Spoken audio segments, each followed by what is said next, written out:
1985-88 കാലഘട്ടത്തിലെ ഈ കോളേജിലെ ഒരു സ്റ്റുഡൻ്റ് ആയിരുന്നു ഞാൻ. പോപ്പ് ജോൺ ഹോസ്റ്റലിലെ ലാസ്റ്റ് ബാച്ച് ബോയ്സ് ഹോസ്റ്റലായിരുന്നപ്പോൾ, ഒരുപക്ഷെ നിങ്ങൾക്കാർക്കും അത് ബോയ്സ് ഹോസ്റ്റലായിരുന്നു എന്ന് പോലും അറിയില്ല.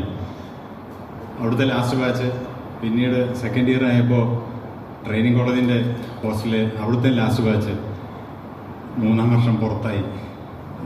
പിന്നീടുള്ള മെൻസ് ഹോസ്റ്റൽ ഇല്ല അല്ലേ? ഓക്കെ.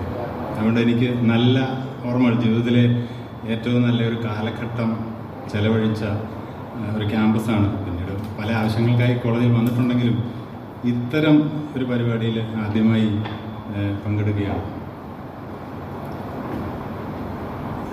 നിങ്ങൾക്ക് ഇതിനോടകം മനസ്സിലാക്കിയിട്ടുള്ളതുപോലെ നമ്മളുടെ ഉന്നത വിദ്യാഭ്യാസ മേഖല ഒരു സമഗ്ര മാറ്റത്തിലേക്ക് അടുത്ത വർഷം കടക്കുകയാണ്. ഒരു പക്ഷേ ഞാൻ ഈ വർഷം കഴിയുമ്പോൾ 30 വർഷം ഈ മേഖലയിൽ പൂർത്തിയാക്കും. ഇതിനു മുമ്പ് ഇത്തരത്തിലുള്ള കഴിഞ്ഞ 3 ഡെക്കേഡ്സിൽ ഇതുപോലൊരു ചേഞ്ച് ഉണ്ടായിട്ടില്ല. ഒരു പരിധിവരെ വന്ന വലിയ ചേഞ്ചസ് ഒന്ന് പ്രീ ഡിഗ്രി കോളേജുകളിൽ നിന്നും ഡീലിങ്ക് ചെയ്തതാണ്. മറ്റൊന്ന് CBCSS ഇൻട്രൊഡക്ഷൻ ആയിരുന്നു. പക്ഷേ ഇത് നമ്മൾ പറയില്ല, അതുക്കും മേലെ അത്രയ്ക്ക് വലിയ ചേഞ്ചാണ് വരുന്നത്. നിങ്ങൾക്കറിയാവുന്നതുപോലെ നമ്മൾ ഒരു പരിധിവരെ ഇത്തരത്തിൽ വലിയ തോതിലുള്ള ഒരു ചേഞ്ച് ഇൻട്രൊഡ്യൂസ് ചെയ്യാനായിട്ട് നിർബന്ധിതരായി എന്നുള്ളതാണ് വാസ്തവം. അത് നിങ്ങളോട് വിശദീകരിക്കേണ്ടതില്ല. കാരണം ഒട്ടേറെ കാരണങ്ങളുണ്ട്. നമ്മളുടെ എൻറോൾമെൻറ്റിലുള്ള കുറവ്, പുതിയ പരിഷ്കാരം ഇന്ത്യ മുഴുവൻ നടപ്പാക്കിയ സാഹചര്യം, നമ്മൾക്ക് അതിൽ നിന്നും വിട്ടുനിൽക്കാനായിട്ട് പറ്റില്ല. അങ്ങനെ പല കാരണങ്ങളാൽ, ഗവൺമെൻറ് പോളിസി, പല കാരണങ്ങളാൽ ഇത് നമ്മൾ ഇൻട്രൊഡ്യൂസ് ചെയ്യാനായിട്ട് നിർബന്ധിതരായി എന്നുള്ളതാണ് വാസ്തവം. നിങ്ങൾക്കറിയാവുന്നതുപോലെ ഈ ഗവൺമെൻറ് ചാർജ് എടുത്ത് ആദ്യ ദിവസങ്ങളിൽ തന്നെ ഉന്നത വിദ്യാഭ്യാസ മേഖല ആകെ പരിഷ്കരിക്കുന്നതിനായി 3 കമ്മിറ്റികളെ നിയമിക്കുകയും അതിനകത്ത് ഈ മേഖലയുടെ പരിഷ്കരണം പ്രൊഫസർ ശ്യാംബി മേനോൻ അധ്യക്ഷനായ കമ്മീഷൻ നടത്തുകയും വളരെ സമഗ്രമായ ഒരു റിപ്പോർട്ട് സമർപ്പിക്കുകയും അധികം വൈകാതെ തന്നെ ഇംപ്ലിമെൻറ്റേഷൻ മോഡിൽ എത്തുകയും ചെയ്യുകയാണ് ഉണ്ടായത്. ഈ റിപ്പോർട്ടിൻ്റെ അടിസ്ഥാനത്തിലാണ് പ്രധാനമായിട്ടും നമ്മൾ 4 ഇയർ ഡിഗ്രി പ്രോഗ്രാമിലേക്ക് കടക്കുന്നത്. അതിനകത്ത് യഥാർത്ഥത്തിൽ ഈ FIUGP regulations 2023 NG university frame ചെയ്തത് 3 ഡോക്യുമെൻസിനെ ബേസ് ചെയ്തിട്ടാണ്. ഒന്ന്, curriculum and credit framework of UG programs UGC പുറപ്പെടുവിച്ചത്. Curriculum framework Kerala state higher education പുറപ്പെടുവിച്ച കഴിഞ്ഞ മെയ് മാസത്തിൽ പുറത്തു വന്നത്.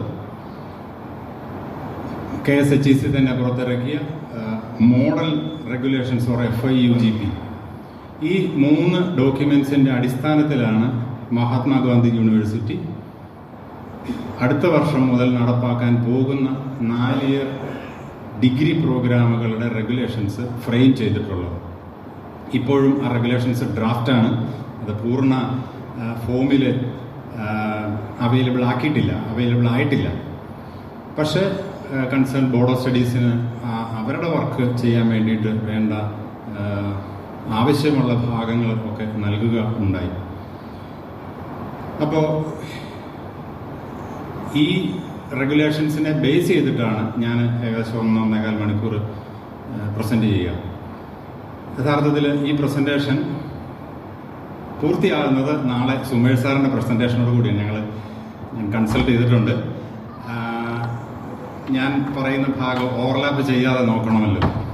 അപ്പോൾ ഇതിൻ്റെ പൂർത്തീകരണം നാളെയാണ് ഉണ്ടാവുക എന്നുള്ളത് നിങ്ങൾ മനസ്സിലാക്കുക. ഞാൻ അതിൻ്റെ സ്ട്രക്ചറുമായിട്ട് ബന്ധപ്പെട്ട പൊതുവിലുള്ള കാര്യങ്ങളും ഒക്കെയാണ് ഞാൻ പറയുക. പിന്നീട് പാത്ത് വേസും എങ്ങനെയാണ് ഒരു പാത്ത് വേ കോളേജിൽ ഇംപ്ലിമെൻ്റ് ചെയ്യപ്പെടുക എന്നുള്ളതും നാളെ സുമേഷ് സാറ് വിശദീകരിക്കും. അപ്പോൾ അതും കൂടെ ഒന്നിച്ച് ചേരുമ്പോഴേ നമ്മളുടെ റെഗുലേഷൻസ് പൂർത്തിയാകുള്ളൂ എന്ന് മനസ്സിലാക്കുക. ഞാൻ ഈ പ്രസൻറ്റേഷൻ 3 ഭാഗങ്ങളായിട്ടാണ് അവതരിപ്പിക്കുന്നത്. 1, ഇതിൻ്റെ ജനറൽ ആയിട്ടുള്ള ഫീച്ചേഴ്സ്. 2, ഒരു ടീച്ചറിൻ്റെ ആംഗിളിൽ എന്താണ് അടുത്ത വർഷം വരാൻ പോകുന്ന മാറ്റം. 3, ഒരു സ്റ്റുഡൻറ്റിൻ്റെ ആംഗിളിൽ എന്താണ് വരാൻ പോകുന്ന മാറ്റം. ഇങ്ങനെ 3 ഭാഗങ്ങളായിട്ടാണ് ഞാൻ ഇത് പറയുക. ഇത് കേൾക്കുമ്പോൾ അല്ലെങ്കിൽ അടുത്ത വർഷത്തേക്കിന് ഉള്ള തയ്യാറെടുപ്പിന് വേണ്ടി ആദ്യമേ ചെയ്യേണ്ടത് ഞാൻ കരുതുന്നത് ഇതിൻ്റെ സ്പിരിറ്റ് ഉൾക്കൊള്ളുക എന്നുള്ളതാണ്. കാരണം നമ്മൾക്ക് ഈ വരാൻ പോകുന്ന ചേഞ്ച് പൂർണ്ണ അർത്ഥത്തിൽ ഉൾക്കൊണ്ടാൽ മാത്രമേ അടുത്ത വർഷം നമ്മൾക്ക് ഇത് എഫക്റ്റീവായിട്ട് മുമ്പോട്ട് കൊണ്ടുപോകാനായിട്ട് പറ്റുകയുള്ളൂ. അപ്പോൾ ഈ പരിഷ്കാരത്തിൻ്റെ സ്പിരിറ്റ് ഉൾക്കൊള്ളുക എന്നുള്ളത് ഒരു ആദ്യഘട്ടമാണ്. ആ സ്പിരിറ്റ് ഉൾക്കൊള്ളാൻ വേണ്ടിയിട്ട് ഞാൻ കരുതുന്നത് 4 കാര്യങ്ങളാണ്. 1, പരമ്പരാഗത രീതി മറക്കുക. നമ്മൾ പഠിച്ചിട്ടുള്ളതും പരിശീലിച്ചിട്ടുള്ളതും സ്റ്റുഡൻ്റായിട്ടും ടീച്ചറായിട്ടും നമ്മൾ ചെയ്തിട്ടുള്ളതും ഇനിമേലിൽ മറന്നേക്കുക. അടുത്ത ജൂൺ മാസം അതൊന്നും തന്നെ മനസ്സിൽ വയ്ക്കാതെ ഒരു ഓപ്പൺ മൈൻഡോടുകൂടി നമ്മളുടെ പ്രക്രിയ ആരംഭിക്കുക. അതാണ് 1ാമത്തെ കാര്യം. 2, കുട്ടികളുടെ ആംഗിളിൽ മാത്രം ചിന്തിക്കുക. ഈ പരിഷ്കാരത്തിൻ്റെ ഏറ്റവും പ്രധാനപ്പെട്ട മാറ്റം എന്ന് പറയുന്നത് സ്റ്റുഡൻറ് സെൻട്രിക് അപ്രോച്ച് ആണ്. നമ്മൾ ബാക്കി എല്ലാം വിട്ടിട്ട് കുട്ടികളുടെ സൈഡിൽ നിന്ന് മാത്രം ചിന്തിക്കാൻ തുടങ്ങുക. 3, ഇത് ഒരു ബുഫേ സിസ്റ്റം ആണ് എന്ന് മനസ്സിലാക്കുക. ഇതുവരെ നമ്മൾ പാലിച്ചു പോന്നിരുന്നത് ഒരു പ്രോഗ്രാമിൽ ഒരു കുട്ടി അഡ്മിറ്റ് ആയിക്കഴിഞ്ഞാൽ അവന് ഒരു ഫിക്സ്ഡ് ഡിഷസ് ഉണ്ട്, അതിന് മാറ്റമില്ല. ബോട്ടണി എടുക്കുന്ന കെമിസ്ട്രി, സുവോളജി, പിന്നെ കുറച്ച് കോമൺ കോഴ്സും ഓപ്പൺ കോഴ്സും, അങ്ങനെ അത് ഫിക്സ്ഡ് ആണ്. അതിന് നമ്മളൊരു മാറ്റവും വരുത്താറില്ലായിരുന്നു. ഇനി മുതൽ അങ്ങനെയല്ല. ഇവിടെ കുറേയേറെ ചോയ്സുകൾ കൊടുത്തിട്ടുണ്ട്. അത് ബുഫേ സിസ്റ്റമാണ്. അവന് ചില പരിമിതികൾക്കുള്ളിൽ നിന്നുകൊണ്ട് ഇഷ്ടമുള്ളത് തിരഞ്ഞെടുക്കാം. 4, വർക്ക് ലോഡിനെ കുറിച്ച് മറന്നേക്കുക. അത് നമ്മളുടെ മുമ്പിൽ ഒരു കൺസേൺ ആകാതിരിക്കുക. വർക്ക് ലോഡ് ചിലർക്ക് കൂടും, ചിലർക്ക് കുറയും, ചിലർക്ക് അങ്ങനെ തന്നെ നിലനിർത്തും. യഥാർത്ഥത്തിൽ വർക്ക്ഷോപ്പുകൾ ചിലതൊക്കെ കാണാനിടയായപ്പോഴും ആർത്തിയോടെ അവരവരുടെ വർക്ക് ലോഡ് പ്രൊട്ടക്റ്റ് ചെയ്യാനുള്ള ഓരോ വിഭാഗം ടീച്ചേഴ്സിൻ്റെ ഒരു ഇതാണ് കണ്ടത്. ഇതിൻ്റെ സ്പിരിറ്റ് അതല്ല. വർക്ക് ലോഡ് നമ്മൾക്ക് ഗവൺമെൻറ് തന്നിട്ടുള്ള അഷുറൻസ് എന്ന് പറയുന്നത് വർക്ക് ലോഡ് കുഷ്യൻ ഉണ്ടെന്നും നിലവിലുള്ള ആർക്കും ഒന്നും സംഭവിക്കില്ല എന്നും ഒക്കെ തന്നെയാണ്. അതിനെ അങ്ങ് മറന്നേക്കുക. ഇപ്പം ഈ 4 കാര്യങ്ങൾ ചെയ്താൽ ഞാൻ വിചാരിക്കുന്നത് നിങ്ങൾക്ക് വരാൻ പോകുന്ന പരിഷ്കാരത്തിൻ്റെ സ്പിരിറ്റ് ഉൾക്കൊള്ളാൻ സാധിക്കും. ഒന്നുകൂടെ ഞാൻ പറയാം. 1, നമ്മളുടെ പരമ്പരാഗത രീതി മറക്കുക. പഠനവും പഠിപ്പിക്കലും അത് പൂർണ്ണമായും മറന്നേക്കുക. നമ്മുടെ കുട്ടികളെ കുറിച്ച് ഓർത്ത് വിഷമിക്കേണ്ട. ഓരോരുത്തരും പറയുക അതെടുത്താൽ എങ്ങനെയാവും, അങ്ങനെ എടുത്താൽ എങ്ങനെയാവും. അത് ഹിസ്റ്ററി പഠിക്കുന്നവൻ ഇനി ബോട്ടണി കൂടെ എടുത്താൽ എന്താവും, ബോട്ടണി എടുക്കുന്നവൻ മലയാളം MDC എടുത്താൽ എന്താവും, അതിനെക്കുറിച്ച് നമ്മൾ പറയേണ്ട ആവശ്യമില്ല. അതൊക്കെ കുട്ടിയുടെ റിസ്ക്കാണ്. അത് ആ കുട്ടിക്ക് അത് സാധിക്കുമെന്ന് കുട്ടിക്ക് തോന്നുന്നുണ്ടെങ്കിൽ കുട്ടി എടുത്തോട്ടെ. അതിനുള്ള അവസരമാണ് ഒരുക്കി കൊടുക്കുക. ഞാൻ പറഞ്ഞതുപോലെ നമ്മൾക്ക് വെജും നോൺ വെജും ഒക്കെയുള്ള ഡിഷാണ്. അപ്പോൾ പരമ്പരാഗത രീതി മറക്കുക. സ്റ്റുഡൻറ്റിൻ്റെ സൈഡിൽ നിന്ന് മാത്രം ചിന്തിക്കുക. ഇതൊരു ബുഫേ സിസ്റ്റമാണ് എന്നുള്ളത് പൂർണ്ണ അർത്ഥത്തിൽ ഉൾക്കൊള്ളുക. വർക്ക് ലോഡിനെ കുറിച്ച് മറക്കുക. ഈ 4 കാര്യങ്ങൾ ചെയ്താൽ നമ്മൾക്ക് വരാൻ പോകുന്ന പരിഷ്കാരത്തിൻ്റെ ആ സ്പിരിറ്റ് നല്ല രീതിയിൽ ഉൾക്കൊള്ളാൻ സാധിക്കും എന്നാണ് ഞാൻ കരുതുന്നത്. അപ്പോൾ അത്രയും ഇൻട്രൊഡക്ടറി ആയിട്ട് പറഞ്ഞുകൊണ്ട് ഞാൻ എൻ്റെ പ്രസൻറ്റേഷനിലേക്ക് കടക്കുന്നു. ഈ പരിഷ്കാരത്തിൻ്റെ കീ കമ്പോണൻസ് എന്ന് നമ്മൾക്ക് പറയാവുന്നതും 4 കാര്യങ്ങളാണ്. ഡിഫറെൻറ്റ് പാത്വേസ് വിത്ത് എക്സിറ്റ് ആഫ്റ്റർ 3 years. നമ്മൾക്കറിയാവുന്ന പോലെ UGC കരിക്കുലത്തിൽ എല്ലാ വർഷവും എക്സിറ്റ് ഓപ്ഷൻ കൊടുത്തിരുന്നുവെങ്കിലും നമ്മളുടെ സംസ്ഥാനത്ത് എല്ലാ വർഷവും എക്സിറ്റ് കൊടുക്കാതെ 3-ാം വർഷം മാത്രം എക്സിറ്റ് കൊടുക്കുന്ന രീതിയിലാണ് ഇത് ഡിസൈൻ ചെയ്തിട്ടുള്ളത്. അതിനുവേണ്ടി പല പാത്വേസ് ഉണ്ട്. അവിടെയും ഒരു കാര്യം ശ്രദ്ധിക്കുക, പാത്വേസ് കുട്ടികൾക്കാണ്, നമ്മൾക്ക് അല്ല, ടീച്ചേഴ്സിന് അല്ല. കുട്ടിയാണ് അവൻ ഏത് പാത്വേയിൽ പോകണമെന്ന് തീരുമാനിക്കുന്നത്. നമ്മൾ ബോർഡ് ഓഫ് സ്റ്റഡീസ് പക്ഷേ ഓരോ പാത്വേയിലും ഏത് പാത്വേ ചൂസ് ചെയ്യാവുന്ന ഓപ്ഷൻസും നിലനിർത്തിക്കൊണ്ട് ഉള്ള കോഴ്സുകളൊക്കെ ഡിസൈൻ ചെയ്തിട്ടുണ്ടാവും. അതിനകത്ത് ഏതൊക്കെ സ്വീകരിക്കണം എന്നുള്ളത് കുട്ടിയാണ് തീരുമാനിക്കുക. പാത്വേസ് ആ കുട്ടികൾക്ക് സെലക്ട് ചെയ്യാവുന്ന, അവിടെയും ചില പരിമിതികളൊക്കെ ഉണ്ട്. അത് നിങ്ങൾക്ക് നാളെ സുമേഷ് സാറിൻ്റെ പ്രസൻറ്റേഷനിൽ അത് മനസ്സിലാക്കിക്കോളും. അങ്ങനെ നമ്മൾ 3 പാത്വേസ് ആണ് NG യൂണിവേഴ്സിറ്റി പ്രപ്പോസ് ചെയ്യുന്നത്. ആ 3 പാത്വേസിൽ നമ്മൾക്ക് 6 അല്ലെങ്കിൽ 7 വ്യത്യസ്ത തരത്തിൽ ഡിഗ്രി അക്വയർ ചെയ്ത് പുറത്തു പോകാവുന്നതാണ് കുട്ടിക്ക്. മറ്റൊന്ന് സിഗ്നേച്ചർ കോഴ്സസ്. അത് രസകരമാണ്. ഇതുവരെ ഒട്ടേറെ ഫാക്കൽറ്റി മെമ്പേഴ്സ് സംസാരിക്കാറുണ്ടായിരുന്നു, നമ്മൾക്ക് അധ്യാപകർക്ക് അധ്യാപകർക്കും കോഴ്സ് ഡിസൈൻ ചെയ്യാനുള്ള അവസരമില്ല, അല്ലെങ്കിൽ സിലബസ് മോഡിഫൈ ചെയ്യാനുള്ള അവസരമില്ല, നമ്മൾ ആരോ ഉണ്ടാക്കി വെച്ചത് പഠിപ്പിക്കേണ്ടിയിരിക്കുന്നു. ഇനി അങ്ങനെയല്ല, നിങ്ങൾക്ക് അവസരമുണ്ട്. ആ അവസരം വന്നപ്പോഴാണ് രസം. അതിനകത്ത് ഇപ്പോൾ ബഹുഭൂരിപക്ഷം അതിന് തയ്യാറല്ല എന്നുള്ളതാണ്.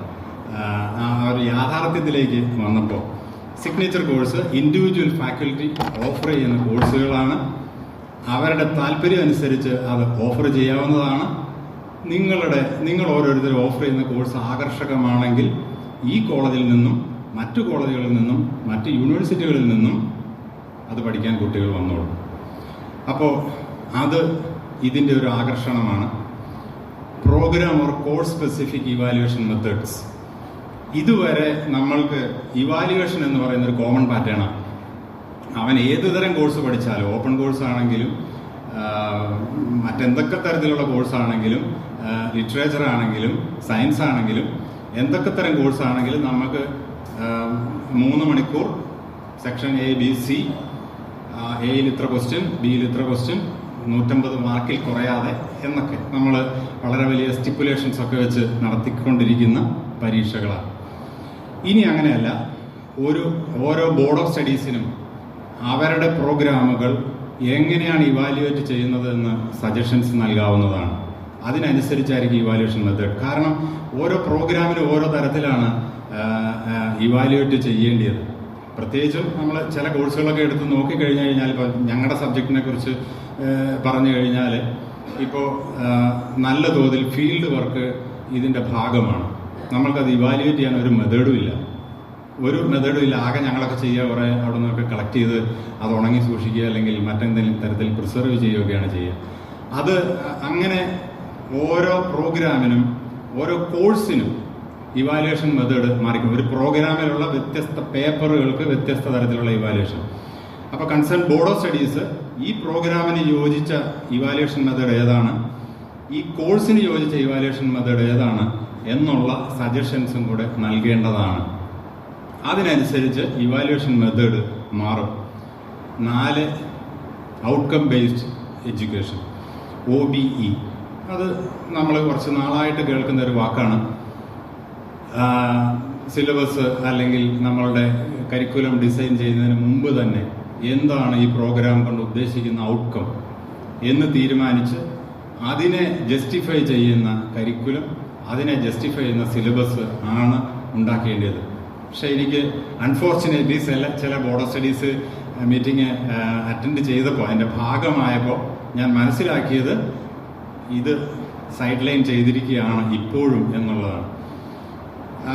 പതിവ് പോലെ നമ്മൾ സിലബസ് ഉണ്ടാക്കിയിട്ട്, ഇതുവരെ നമ്മൾ OBE ആയിരുന്നില്ല, സിലബസിൻ്റെ മണ്ടയിൽ കുറേ ഒബ്ജക്റ്റീവ്സ് എഴുതി വയ്ക്കുമായിരുന്നു ഓരോ പ്രോഗ്രാമിനും അല്ലെങ്കിൽ കോഴ്സിനും.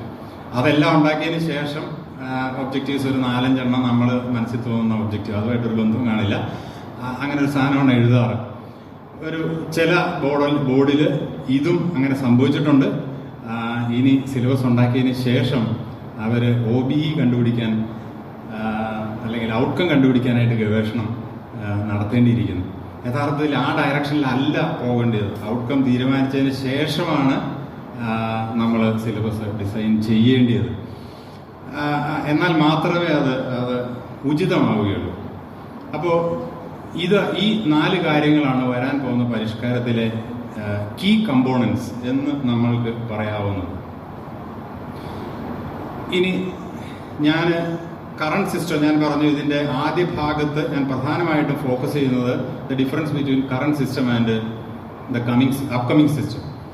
അത് തമ്മിലുള്ള ഡിഫറൻസ്, എന്തൊക്കെയാണ് മാറ്റങ്ങൾ.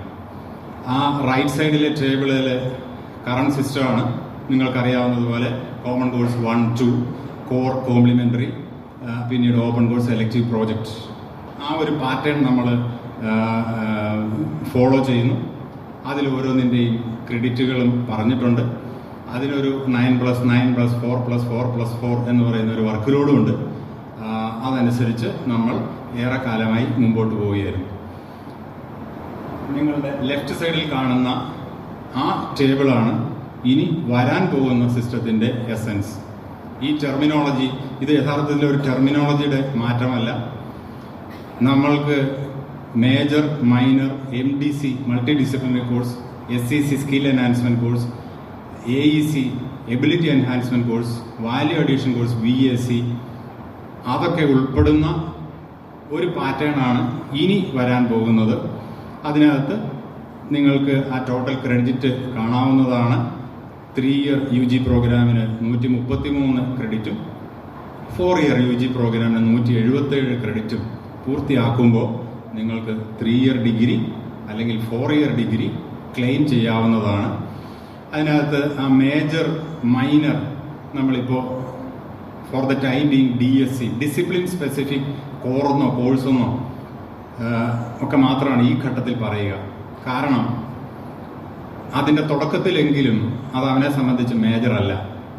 പിന്നീടാണ് അല്ലെങ്കിൽ 2ാം സെമസ്റ്ററിന് ശേഷമാണ് എന്താണ് മേജറാകാൻ പോകുന്നതെന്ന് തീരുമാനിക്കപ്പെടുക. അതുകൊണ്ട് ആ വാക്ക് ഒരുപക്ഷെ നിങ്ങൾക്ക് നാളെ കാണുമ്പോൾ സുമേഷ് സാറ് പാത്വേസ് പ്രസന്റ് ചെയ്യുമ്പോഴും ആ വാക്ക് ഈ DSC എന്നൊക്കെയുള്ള വാക്കായിരിക്കും ഉപയോഗിക്കുക. യഥാർത്ഥത്തിൽ അത് നമ്മൾക്ക് മേജറായിട്ടും മൈനറായിട്ടും ഒക്കെ പഠിക്കാവുന്നതാണ്. അതിനകത്ത് ആ ഒരു ക്രെഡിറ്റ് ഡിസ്ട്രിബ്യൂഷൻ നിങ്ങൾക്ക് കാണാവുന്നതാണ്. UGC പ്രപ്പോസ് ചെയ്ത 120 ക്രെഡിറ്റ് എന്നതിന് പകരം നമ്മളുടെ കേരളത്തിൽ Kerala state higher education council propose ചെയ്തത് 3 ഇയർ പ്രോഗ്രാമിന് 133 ക്രെഡിറ്റും 4 ഇയറിന് 177 ക്രെഡിറ്റും ആണ്. എന്താണ് വ്യത്യാസം ഇവിടെ വരുന്നത് എന്ന് ചോദിച്ചാൽ, ആദ്യം ക്രെഡിറ്റിന്റെ ഡെഫിനിഷൻ മുതൽ വ്യത്യാസമുണ്ട്. ക്രെഡിറ്റിന്റെ ഡെഫിനിഷൻ പഴയ അല്ലെങ്കിൽ കറന്റ്ലി ഓടുന്ന സിലബസിലെ ഡെഫിനിഷൻ ഇങ്ങനെയാണ്: numerical value assign to a course according to its relative importance. Relative importance ആരോ തീരുമാനിച്ചതാണ്. അതിന്റെ അടിസ്ഥാനത്തിൽ നമ്മൾ കൊടുക്കുന്ന ഒരു numerical value for a course. അവിടെ 1 credit need not be equal to 1 hour instruction. 1 hour instruction 1 ക്രെഡിറ്റിന് തുല്യമായിരിക്കണമെന്നില്ല. ആഴ്ചയിൽ 4 അവർ പഠിപ്പിക്കുന്നത് പോലും നമ്മൾ 3 ക്രെഡിറ്റോ 2 ക്രെഡിറ്റോ ഒക്കെ ആയി നിജപ്പെടുത്തിയിട്ടുണ്ടായിരുന്നു. കാരണം ഇതാണ്, numerical value based on relative importance എന്നായിരുന്നു. റിലേറ്റീവ് ഇമ്പോർട്ടൻസ് എന്നുള്ള അതിൽ തട്ടി നമ്മൾക്ക് അതിനെ മാറ്റാമായിരുന്നു. ഹിയർ ആഫ്റ്റർ അത് വെൽ ഡിഫൈൻഡ് ആണ്. It is A unit two measure course work or it determines the instructional hours per week, or in other words 1 credit is equal to 1 hour instruction per week. അത് കൃത്യതയോടുകൂടി implement ചെയ്യപ്പെടുകയാണ്. 1 hour instruction per week എന്നുള്ളതിനകത്ത് laboratory വർക്കാണെങ്കിൽ, practical വർക്കാണെങ്കിൽ 1 hour എന്നുള്ളത് 2 hour ആവും. മറ്റ് ചില engagement, community എൻഗേജ്മെന്റോ അല്ലെങ്കിൽ ഫീൽഡ് വർക്കോ പോലെയുള്ളതാണെങ്കിൽ അഗെയിൻ ഡബിൾസ് 60 മണിക്കൂറായി മാറും. അപ്പോൾ 1 ക്രെഡിറ്റ് എന്ന് പറയുന്നത് 1 hour ഇൻസ്ട്രക്ഷൻ ആണ്. അല്ലെങ്കിൽ 1 hour ഇൻസ്ട്രക്ഷൻ ഉള്ള, അല്ലെങ്കിൽ ഒരു 4 hour ഒരാഴ്ചയിൽ നമ്മൾ എടുക്കുന്ന എല്ലാ കോഴ്സിനും 4 ക്രെഡിറ്റ് തന്നെ ഉണ്ടായിരിക്കും. അപ്പോൾ credit is equal to instructional hours എന്നുള്ളത് ഈ ക്രെഡിറ്റിൽ തന്നെ വരുന്ന മാറ്റം ആണ്. മറ്റൊരു മാറ്റം, നമ്മൾ ഇതേവരെ ക്രെഡിറ്റ് എന്നൊക്കെയുള്ള ഭാഗങ്ങൾ നമ്മുടെ സിലബസിലുണ്ടായിരുന്നു. ആരും അത് മൈൻഡ് ചെയ്യുന്നുണ്ടായിരുന്നില്ല അല്ലേ? ഇത് എല്ലാം കൂടെ കിട്ടുന്ന cumulative credit point average CCPA എന്ന് പറഞ്ഞ നമ്മുടെ ഗ്രേഡ് കാർഡ് കിട്ടിയ സാധനം പോലെ എങ്ങനെയാണ് കിട്ടിയിരിക്കുന്നതെന്ന് കുട്ടികൾക്ക് ആർക്കെങ്കിലും അറിയാവും? അധ്യാപകർക്ക് എത്ര പേർക്ക് അറിയാമെന്നുള്ളത് തന്നെ സംശയകരം. അത് നമ്മൾ അത് ക്രെഡിറ്റും നമ്മളുടെ യഥാർത്ഥത്തിൽ നമ്മളുടെ അസസ്മെന്റിന്റെ ഭാഗമായിരുന്നു. നമ്മൾക്ക് കിട്ടിയ ക്രെഡിറ്റ് പോയിന്റ് ഓരോ സെമസ്റ്ററിലും കിട്ടിയിട്ടുള്ള ഗ്രേഡ് പോയിന്റ് ആവറേജിനെ ക്രെഡിറ്റ് കൊണ്ട് മൾട്ടിപ്ലൈ ചെയ്ത് ടോട്ടൽ ക്രെഡിറ്റ് കൊണ്ട് ഡിവൈഡ് ചെയ്യുന്നതാണ് CCPA. അങ്ങനെ തന്നെയായിരുന്നു നമ്മൾ ഇപ്പോഴും ചെയ്യുന്നത്. നമ്മൾക്ക് അത് യൂണിവേഴ്സിറ്റി സോഫ്റ്റ്വെയർ ചെയ്യുന്നത് കൊണ്ടും നമ്മളതിനെക്കുറിച്ച് കാര്യമായിട്ട് വായിച്ചിട്ടില്ലാത്തത് കൊണ്ടും അല്ലെങ്കിൽ പഠിക്കാൻ മെനക്കെട്ടിട്ടില്ലാത്തത് കൊണ്ടും അത് നമ്മൾ മൈൻഡ് ചെയ്തിട്ടുണ്ടായിരുന്നില്ല. ഇനി നമ്മൾക്ക് അങ്ങനെ പറ്റില്ല. കാരണം ക്രെഡിറ്റുമായിട്ട് ബന്ധപ്പെട്ട് കുറേയേറെ കാര്യങ്ങൾ ഈ വരുന്ന FIUGPയിൽ ഉണ്ടാവും. നമുക്ക് അവഗണിക്കാനാവില്ല, കുട്ടികൾക്കും അവഗണിക്കാനാവില്ല. കാരണം അത് ഒരു പ്രധാനപ്പെട്ട മെഷറിംഗ് സ്കെയിലാണ് എന്നുള്ളതിനാൽ. അതുകൊണ്ട് തന്നെ academic bank of credits already നിങ്ങൾ പല സ്ഥലത്ത് വായിച്ചിട്ടുണ്ട്. ഒരു ബാങ്ക് ഡിപ്പോസിറ്റ് പോലെ തന്നെയാണ്. നമ്മൾ ഡിപ്പോസിറ്റിൽ പണം നിക്ഷേപിക്കുന്നത് പോലെ ഇനി കുട്ടികൾ ക്രെഡിറ്റാണ് ഈ ഡിപ്പോസിറ്റിൽ നിക്ഷേപിക്കുക. അത് ആര് മെയിൻറ്റെയിൻ ചെയ്യുന്നു എന്നൊക്കെ ഉള്ളത് നമ്മൾക്ക് കാത്തിരുന്ന് കാണാം. ചിലപ്പോൾ സംസ്ഥാന തലത്തിൽ ഗവൺമെന്റ് തലത്തിൽ അതിനൊരു സംവിധാനം ഉണ്ടായേക്കാം, അല്ലെങ്കിൽ യൂണിവേഴ്സിറ്റി തലത്തിൽ ഉണ്ടാവാം. ഓൾറെഡി UGCയുടെ അല്ലെങ്കിൽ അത്തരത്തിലുള്ള ഒരു അക്കാഡമിക് ക്രെഡിറ്റ് ഓഫ് ബാങ്ക് ഉണ്ട്. നമ്മളുടെ യൂണിവേഴ്സിറ്റിയിലെ നല്ല ശതമാനം കുട്ടികളെയും അതിലേക്ക് പുഷ് ചെയ്തിട്ടുണ്ട്. അപ്പോൾ ഒരു പക്ഷേ അടുത്ത വർഷത്തോടു കൂടി മറ്റൊരു ഏജൻസി നമ്മൾക്ക് വേണ്ടി ഉണ്ടാവാനും ഇല്ലാതിരിക്കാം, എന്തെങ്കിലും ആയിക്കോട്ടെ. അപ്പോൾ അവിടെ ആണ് കുട്ടികൾ അവരുടെ ക്രെഡിറ്റ് നിക്ഷേപിക്കുക. ആ നിക്ഷേപിക്കുന്ന പ്രോസസ്സ് ക്രെഡിറ്റ് അക്യുമുലേഷൻ ആണ്. അത് ഒരു വർഷം ഓരോ സെമസ്റ്ററും കഴിയുമ്പോൾ അതാത് സെമസ്റ്ററിൽ പാസ്സായ വിഷയങ്ങൾക്ക് അല്ലെങ്കിൽ ചെയ്ത ജോലികൾക്ക് പകരമായി കിട്ടുന്ന ക്രെഡിറ്റുകൾ ഡിപ്പോസിറ്റ് ചെയ്തുകൊണ്ടേയിരിക്കും. ക്രെഡിറ്റ് റെക്കഗ്നീഷൻ എന്നൊരു വാക്കുണ്ട്. ആ ക്രെഡിറ്റ് റെക്കഗ്നീഷൻ എന്ന് പറയുന്നത് നമ്മൾക്കറിയാവുന്നതുപോലെ ക്രെഡിറ്റ് സമ്പാദിക്കുന്നത് നമ്മുടെ കോളേജിൽ ഇരുന്ന് മാത്രമായിരിക്കണമെന്നില്ല. ഒരു കുട്ടി, ആ കുട്ടി വേറെ കോളേജിൽ നിന്നോ വേറെ സ്ഥാപനങ്ങളിൽ നിന്നോ ഓൺലൈനായിട്ടോ മറ്റെന്തെങ്കിലുമൊക്കെ മെത്തേഡിൽ ക്രെഡിറ്റ് അക്വയർ ചെയ്യാനുള്ള സാധ്യതകളുണ്ട്. അത് റെക്കഗ്നൈസ് ചെയ്യുന്ന വേറെ സ്ഥലത്തു നിന്ന് എനിക്ക് 2 ക്രെഡിറ്റ് കിട്ടിയിട്ടുണ്ട് എന്ന് പറയുമ്പോൾ അത് വാലിഡാണോ എന്നൊക്കെ നോക്കേണ്ട ഒരു ചുമതല ഈ ഹയർ എഡ്യൂക്കേഷൻ ഇൻസ്റ്റിറ്റ്യൂഷൻ, അല്ലെങ്കിൽ അതും ആരാണ് ചെയ്യേണ്ടത് എന്നുള്ളത് നമ്മൾ പൂർണ്ണാർത്ഥത്തിൽ പുറത്ത് വരേണ്ടതേ ഉള്ളൂ. ആ പ്രോസസ്സാണ് ക്രെഡിറ്റ് റെക്കഗ്നീഷൻ എന്ന് പറയുന്നത്. ക്രെഡിറ്റ് റിഡംഷൻ, അത് നമ്മളെ ഡിപ്പോസിറ്റ് പിൻവലിക്കലാണ്.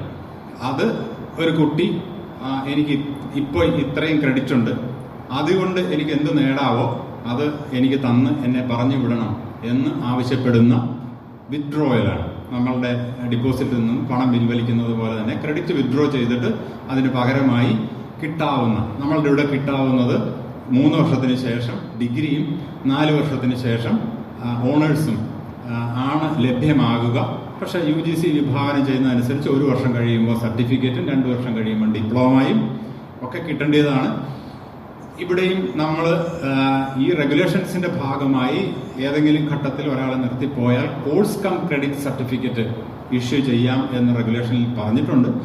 ആ കോഴ്സ് കം ക്രെഡിറ്റ് സർട്ടിഫിക്കറ്റ് പക്ഷേ ഇത്തരത്തിലുള്ള സർട്ടിഫിക്കറ്റോ ഡിപ്ലോമയോ ഒന്നും അല്ല എന്ന് ഓർക്കുക. അപ്പോൾ ക്രെഡിറ്റ് റിഡംഷൻ എന്നുള്ള വാക്ക്, അതുപോലെ ക്രെഡിറ്റ് ട്രാൻസ്ഫർ, അത് ഈ ഹയർ എഡ്യൂക്കേഷൻ ഇൻസ്റ്റിറ്റ്യൂഷൻ ABCയിലേക്ക് ക്രെഡിറ്റ് ഡിപ്പോസിറ്റ് ചെയ്യുന്ന പ്രോസസ്സാണ്. അപ്പോൾ ക്രെഡിറ്റുമായിട്ട് ബന്ധപ്പെട്ട് കുറേയേറെ പുതിയ വാക്കുകൾ നമ്മൾ മനസ്സിലാക്കേണ്ടതുണ്ട്. നമ്മളോടൊപ്പം കുട്ടികൾ മനസ്സിലാക്കേണ്ടതുണ്ട്. കാരണം വളരെ ക്ലോസ് ആയിട്ട് അവരെ ബാധിക്കുന്ന വിഷയങ്ങളാണ് ഇതിനകത്ത് വരിക. അപ്പോൾ കറണ്ട് സിസ്റ്റം ക്രെഡിറ്റ് എന്താണെന്ന് മനസ്സിലാക്കുക പോലും ഇല്ലാതെ നമുക്ക് സുഖമായി പഠിപ്പിക്കുകയും കുട്ടികൾക്ക് പഠിക്കുകയും ചെയ്യാമായിരുന്നു. ഇനി അത് സാധിക്കില്ല. ക്രെഡിറ്റ് സ്ട്രക്ചർ, മിനിമം ഒരു സെമസ്റ്ററിൽ 16 ക്രെഡിറ്റും മാക്സിമം 30 ക്രെഡിറ്റുമാണ് അക്യൂർ ചെയ്യാനായിട്ട് സാധിക്കുക. Minimum 16, maximum 30. അതിന് ചില റിലാക്സേഷൻ ചില പ്രത്യേക സാഹചര്യങ്ങളുമായിട്ട് ബന്ധപ്പെട്ടിട്ടുണ്ട്. അത് പിന്നീട് ഒരു ഘട്ടത്തിൽ ഞാൻ പറഞ്ഞോളാം. 1 ക്രെഡിറ്റ് അവർ, ഞാൻ നേരത്തെ പറഞ്ഞതുപോലെ 1 hour instruction is equal to 1 credit എന്ന് ഞാൻ പറഞ്ഞിരുന്നു. അതുകൊണ്ട് തന്നെ നമ്മൾ അതിനെ 1 ക്രെഡിറ്റ് അവർ എന്നാണ് പറയുക. 1 hour of lecture or tutorial or 2 hours of practical or field work or other types of learner engagement in course related activities. Learner engagement ഇപ്പോഴും നമ്മൾക്കുണ്ട്, അസൈൻമെന്റുകളോ സെമിനാറുകളോ മറ്റെന്തെങ്കിലുമൊക്കെ തരത്തിലുള്ള ലേണർ എൻഗേജ്മെന്റ്. ഒരു സെമസ്റ്ററിലെ 1 ക്രെഡിറ്റ് എന്ന് പറയുന്നത് 15 hours of lectures or tutorials or 30 hours of practicals or 60 hours of other type of engagement like summer internship, apprenticeship, like that. അപ്പോൾ double ചെയ്ത് പോകും. അപ്പോൾ നമ്മൾക്ക് ഒരാഴ്ചയിൽ 1 അവർ ഉള്ളത് എന്ന് പറയുന്നത് മൊത്തം ഒരു സെമസ്റ്ററിൽ 15 അവറിന് തുല്യമാണ്. എന്ന് പറഞ്ഞാൽ 15 ആഴ്ചകളാണ് ഒരു സെമസ്റ്ററിൽ ഉള്ളതെന്ന് ചുരുക്കം. 15 ഇൻസ്ട്രക്ഷണൽ വീക്സ് ആണ് ഒരു സെമസ്റ്ററിൽ ഉള്ളത് എന്ന് മനസ്സിലാക്കുക. ഒരു കോഴ്സിന്റെ മിനിമം ക്രെഡിറ്റ് 2 ആണ്, മാക്സിമം 4 ആണ്. ഒരു കോഴ്സിന്റെ, ഒരു പേപ്പറിന്റെ 2 ക്രെഡിറ്റിൽ കുറഞ്ഞ കോഴ്സ് ഓഫർ ചെയ്യാൻ പറ്റില്ല, 4 ക്രെഡിറ്റിൽ കൂടിയ കോഴ്സും ഓഫർ ചെയ്യാനായിട്ട് പറ്റില്ല. ദെൻ എക്സ്ട്രാ ക്രെഡിറ്റ്സ് അക്വയർ ചെയ്യാനുള്ള അവസരവും ഉണ്ട്. മാക്സിമം 180 ക്രെഡിറ്റ്സ് അറ്റൈൻ ചെയ്യാം ഫോർ 6 സെമസ്റ്റേഴ്സ്. നമ്മൾ കണ്ടു 6 സെമസ്റ്റർ ഡിഗ്രിയോടുകൂടി പുറത്തിറങ്ങാൻ, അല്ലെങ്കിൽ 3 വർഷം ഡിഗ്രിയോടുകൂടി പുറത്തിറങ്ങാൻ വേണ്ടി 133 ക്രെഡിറ്റാണ്. പക്ഷെ അവന് 180 വരെ പോകാം. കാരണം 30 മാക്സിമം ഉണ്ടല്ലോ, 6 × 30 180 വരെ പോകാം. 8 സെമസ്റ്റർ ആണെങ്കിൽ അത് 240, 177 പകരം 240 വരെ പോകാം. എക്സ്ട്രാ ക്രെഡിറ്റ് എവിടെ നിന്ന് കിട്ടും? പല സോഴ്സിൽ നിന്ന് കിട്ടും. അല്ലെങ്കിൽ ഇതിന്റെ ബാക്കി ഭാഗങ്ങൾ നിങ്ങൾ കാണുമ്പോൾ മനസ്സിലാവും എക്സ്ട്രാ ക്രെഡിറ്റ്സ് അക്വയർ ചെയ്യാനുള്ള സാഹചര്യങ്ങൾ, അവസരങ്ങൾ എന്തൊക്കെയാണ് എന്നുള്ളത്. അപ്പോൾ ഇങ്ങനെ എക്സ്ട്രാ ക്രെഡിറ്റ് അക്വയർ ചെയ്യാനുള്ള സാഹചര്യവും ഈ ക്രെഡിറ്റുമായിട്ട് ബന്ധപ്പെട്ട് ഉണ്ട്. ഇനി പ്രോഗ്രാമിന് 3 പാത്വേസ് ആണ് ഞാൻ നേരത്തെ പറഞ്ഞതുപോലെ പ്രൊപ്പോസ് ചെയ്തിട്ടുള്ളത്. നമ്മളുടെ ഇവിടെ 3 year UG degree, 4 year UG degree with honours and 4 year UG degree honours with research. 3 year UG ആണ് പൊതുവെ നമ്മളുടെ ഇവിടെ മിനിമം ആയിട്ട് പറയുന്നത്. 133 ക്രെഡിറ്റും and completion of required minimum number of courses. അവിടെ വെറുതെ 133 ക്രെഡിറ്റ് തോന്നുന്ന കോഴ്സുകൾ അറ്റൻഡ് ചെയ്താൽ പറ്റില്ല. അതിനകത്ത് ഇത്ര MDC ഉണ്ടാവണം, ഇത്ര AC ഉണ്ടാവണം, ഇത്ര VAC ഉണ്ടാവണം, അങ്ങനെ കുറെ കണ്ടീഷൻസ് ഉണ്ട്. അത് ആ പാത്വേ പ്രസന്റ് ചെയ്യുമ്പോൾ നിങ്ങൾക്ക് മനസ്സിലായിക്കോളും. എങ്ങനെയെങ്കിലും 133 അറ്റൻഡ് ചെയ്താൽ പറ്റില്ല. പകരം അതാണ് required minimum number of courses for 133 credits. 4 year degree with honors, required minimum number of courses for 177 credits, including 12 credits for my graduate project in the major discipline, or completed 3 additional courses for 12 credits. അതായത് ഓണേഴ്സിന് അവിടെ 2 options ഉണ്ട്. 4 വർഷ പ്രോഗ്രാമാണ്, 177 credit ആണ്, required minimum number of course attend ചെയ്യണം, no problem. അവസാന വർഷത്തെ 12 credit 2 തരത്തിൽ ഉണ്ട്. ഒന്നെങ്കിൽ ഒരു പ്രോജക്റ്റ് ചെയ്തുകൊണ്ട് അക്വയർ ചെയ്യാം, അല്ലെങ്കിൽ പ്രോജക്റ്റിന് പകരമായി 3 കോഴ്സ്, 4 ക്രെഡിറ്റ് ഉള്ള 3 കോഴ്സ് അറ്റൻഡ് ചെയ്ത് 12 ക്രെഡിറ്റ് അറ്റൈൻ ചെയ്താൽ മതിയാവും. അപ്പോൾ ഓണേഴ്സ്, വെറും ഓണേഴ്സ് അക്വയർ ചെയ്യുന്ന ആളെ സംബന്ധിച്ച് 2 ഓപ്ഷൻസ് ഉണ്ട് 4ാം വർഷം പൂർത്തീകരിക്കാൻ. 3ാമത്തെ pathway 4 year UG degree honours with research offered by recognised research departments. നിങ്ങൾക്ക് ഇതുമായിട്ട് ഇൻവോൾവ് ചെയ്തവർക്ക് ഇതിനോടകം മനസ്സിലാക്കിയിട്ടുണ്ടായിരുന്നിരിക്കും. KSHECയുടെ റെഗുലേഷനകത്ത് റിസർച്ച് ഡിപ്പാർട്ട്മെന്റുകളിൽ മാത്രമേ ഓണേഴ്സ് വിത്ത് റിസർച്ച് അനുവദിക്കുന്നുള്ളൂ എന്നുള്ള തരത്തിലാണ് റെഗുലേഷൻസ് വന്നത്. നമ്മൾക്കറിയാവുന്നതുപോലെ അത് complication, research departments with at least 2 guides, 2 teachers with guideship, അത് വലിയ പ്രശ്നങ്ങൾ ഉണ്ടാക്കും. കാരണം നമ്മൾക്കറിയാവുന്ന പോലെ ഇപ്പോൾ കോർപ്പറേറ്റ് മാനേജ്മെന്റുകൾ അല്ലെങ്കിൽ ഗവൺമെന്റ് കോളേജുകൾ, അവിടെ 2 പേരുള്ള ഒരു ഘട്ടത്തിൽ ചിലപ്പോൾ അവിടെ 4 ഇയർ വിത്ത് റിസർച്ച് വേണ്ടിയിട്ട് കുട്ടി ചേർന്നിരിക്കാം. അവൻ 2ാം വർഷവും 3ാം വർഷവും ആകുന്ന ഘട്ടത്തിൽ ചിലപ്പോൾ ടീച്ചർ ട്രാൻസ്ഫർ ചെയ്തു പോകാം. അപ്പോൾ അങ്ങനെയൊക്കെയുള്ള പ്രശ്നങ്ങൾ ഉണ്ടാകാം എന്നുള്ളതിനാലും അത്തരത്തിൽ അനുവദിച്ചു കഴിഞ്ഞാൽ വളരെ കുറച്ച് കോളേജുകൾക്ക് മാത്രമേ 4 ഇയർ വിത്ത് റിസർച്ച് ഓഫർ ചെയ്യാൻ പറ്റുള്ളൂ എന്നുള്ളൊരു കാരണത്താലും നമ്മളുടെ NGU റെഗുലേഷനിനകത്ത് ഇങ്ങനൊരു മാറ്റം വരുത്തിയിട്ടുണ്ട്. വിത്ത് at least 2 faculty members having PhD. നമ്മൾ അല്പം അതിനകത്ത് വെള്ളം ചേർത്തിട്ടുണ്ട്. അത് നിലനിൽക്കുമോ ഇല്ലയോ എന്നറിഞ്ഞുകൂടാ, പക്ഷെ നമ്മൾ അങ്ങനെയാണ് ചേർത്തിരിക്കുന്നത്. അപ്പോൾ ചുരുക്കം ഇതാണ്, എല്ലാ ഡിപ്പാർട്ട്മെന്റിനും 4 ഇയർ വിത്ത് റിസർച്ച് ഓഫർ ചെയ്യാനുള്ള സാഹചര്യം ഇല്ല. വളരെ പരിമിതമായിരുന്നു ഒറിജിനൽ റെഗുലേഷനിൽ, പക്ഷെ അല്പം വെള്ളം ചേർത്ത് നമ്മൾ കുറച്ചും കൂടെ അത് ബ്രോഡൻ ചെയ്തിട്ടുണ്ട് എന്ന് മാത്രം. ദെൻ അടുത്തത് 3 ബ്രോഡ് കരിക്കുലം കമ്പോണൻസ് ആണുള്ളത്. 1 foundation components, 2 discipline specific pathway components, 3 discipline specific capstone components. അതായത് നമ്മൾ അല്ലെങ്കിൽ ഒരു കുട്ടി പഠിക്കുന്ന എല്ലാ കോഴ്സുകളും ഈ 3 കമ്പോണൻസിൽ ഏതിലെങ്കിലും ഉൾക്കൊള്ളുന്നതായിരിക്കും. ഈ 3 ഫൗണ്ടേഷൻ കമ്പോണൻസ് അതിനകത്ത് ഉൾക്കൊള്ളുന്നതാണ് ആദ്യ വർഷം പഠിക്കുക. പാത്വേ കമ്പോണൻസ് 2ാം വർഷം നമ്മൾ പഠിക്കുന്നു, 3ാം വർഷവും പഠിക്കുന്നു. ക്യാപ്സ്റ്റോൺ കമ്പോണൻസ് 4ാം വർഷം പഠിക്കുന്നു, അല്ലെങ്കിൽ അഡ്വാൻസ്ഡ് ടോപ്പിക്സ് ആണ് അതിനകത്ത് വരിക.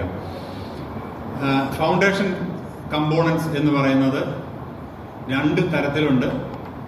1 general courses, 2 discipline specific courses. Discipline ഏത് ഡിസിപ്ലിൻ ആണോ അറ്റൻഡ് ചെയ്യുന്നത് അതിന് അനുസൃതമായ കോഴ്സുകളും ജനറൽ ആയിട്ടുള്ള കോഴ്സുകളും ഉൾക്കൊള്ളുന്ന foundation components. Discipline specific pathway components, ആ കുട്ടി ഓപ്റ്റ് ചെയ്യുന്ന ഡിസിപ്ലിന്റെ ബേസ് ചെയ്തിട്ടുള്ള പാത്വേ കമ്പോണൻസ്.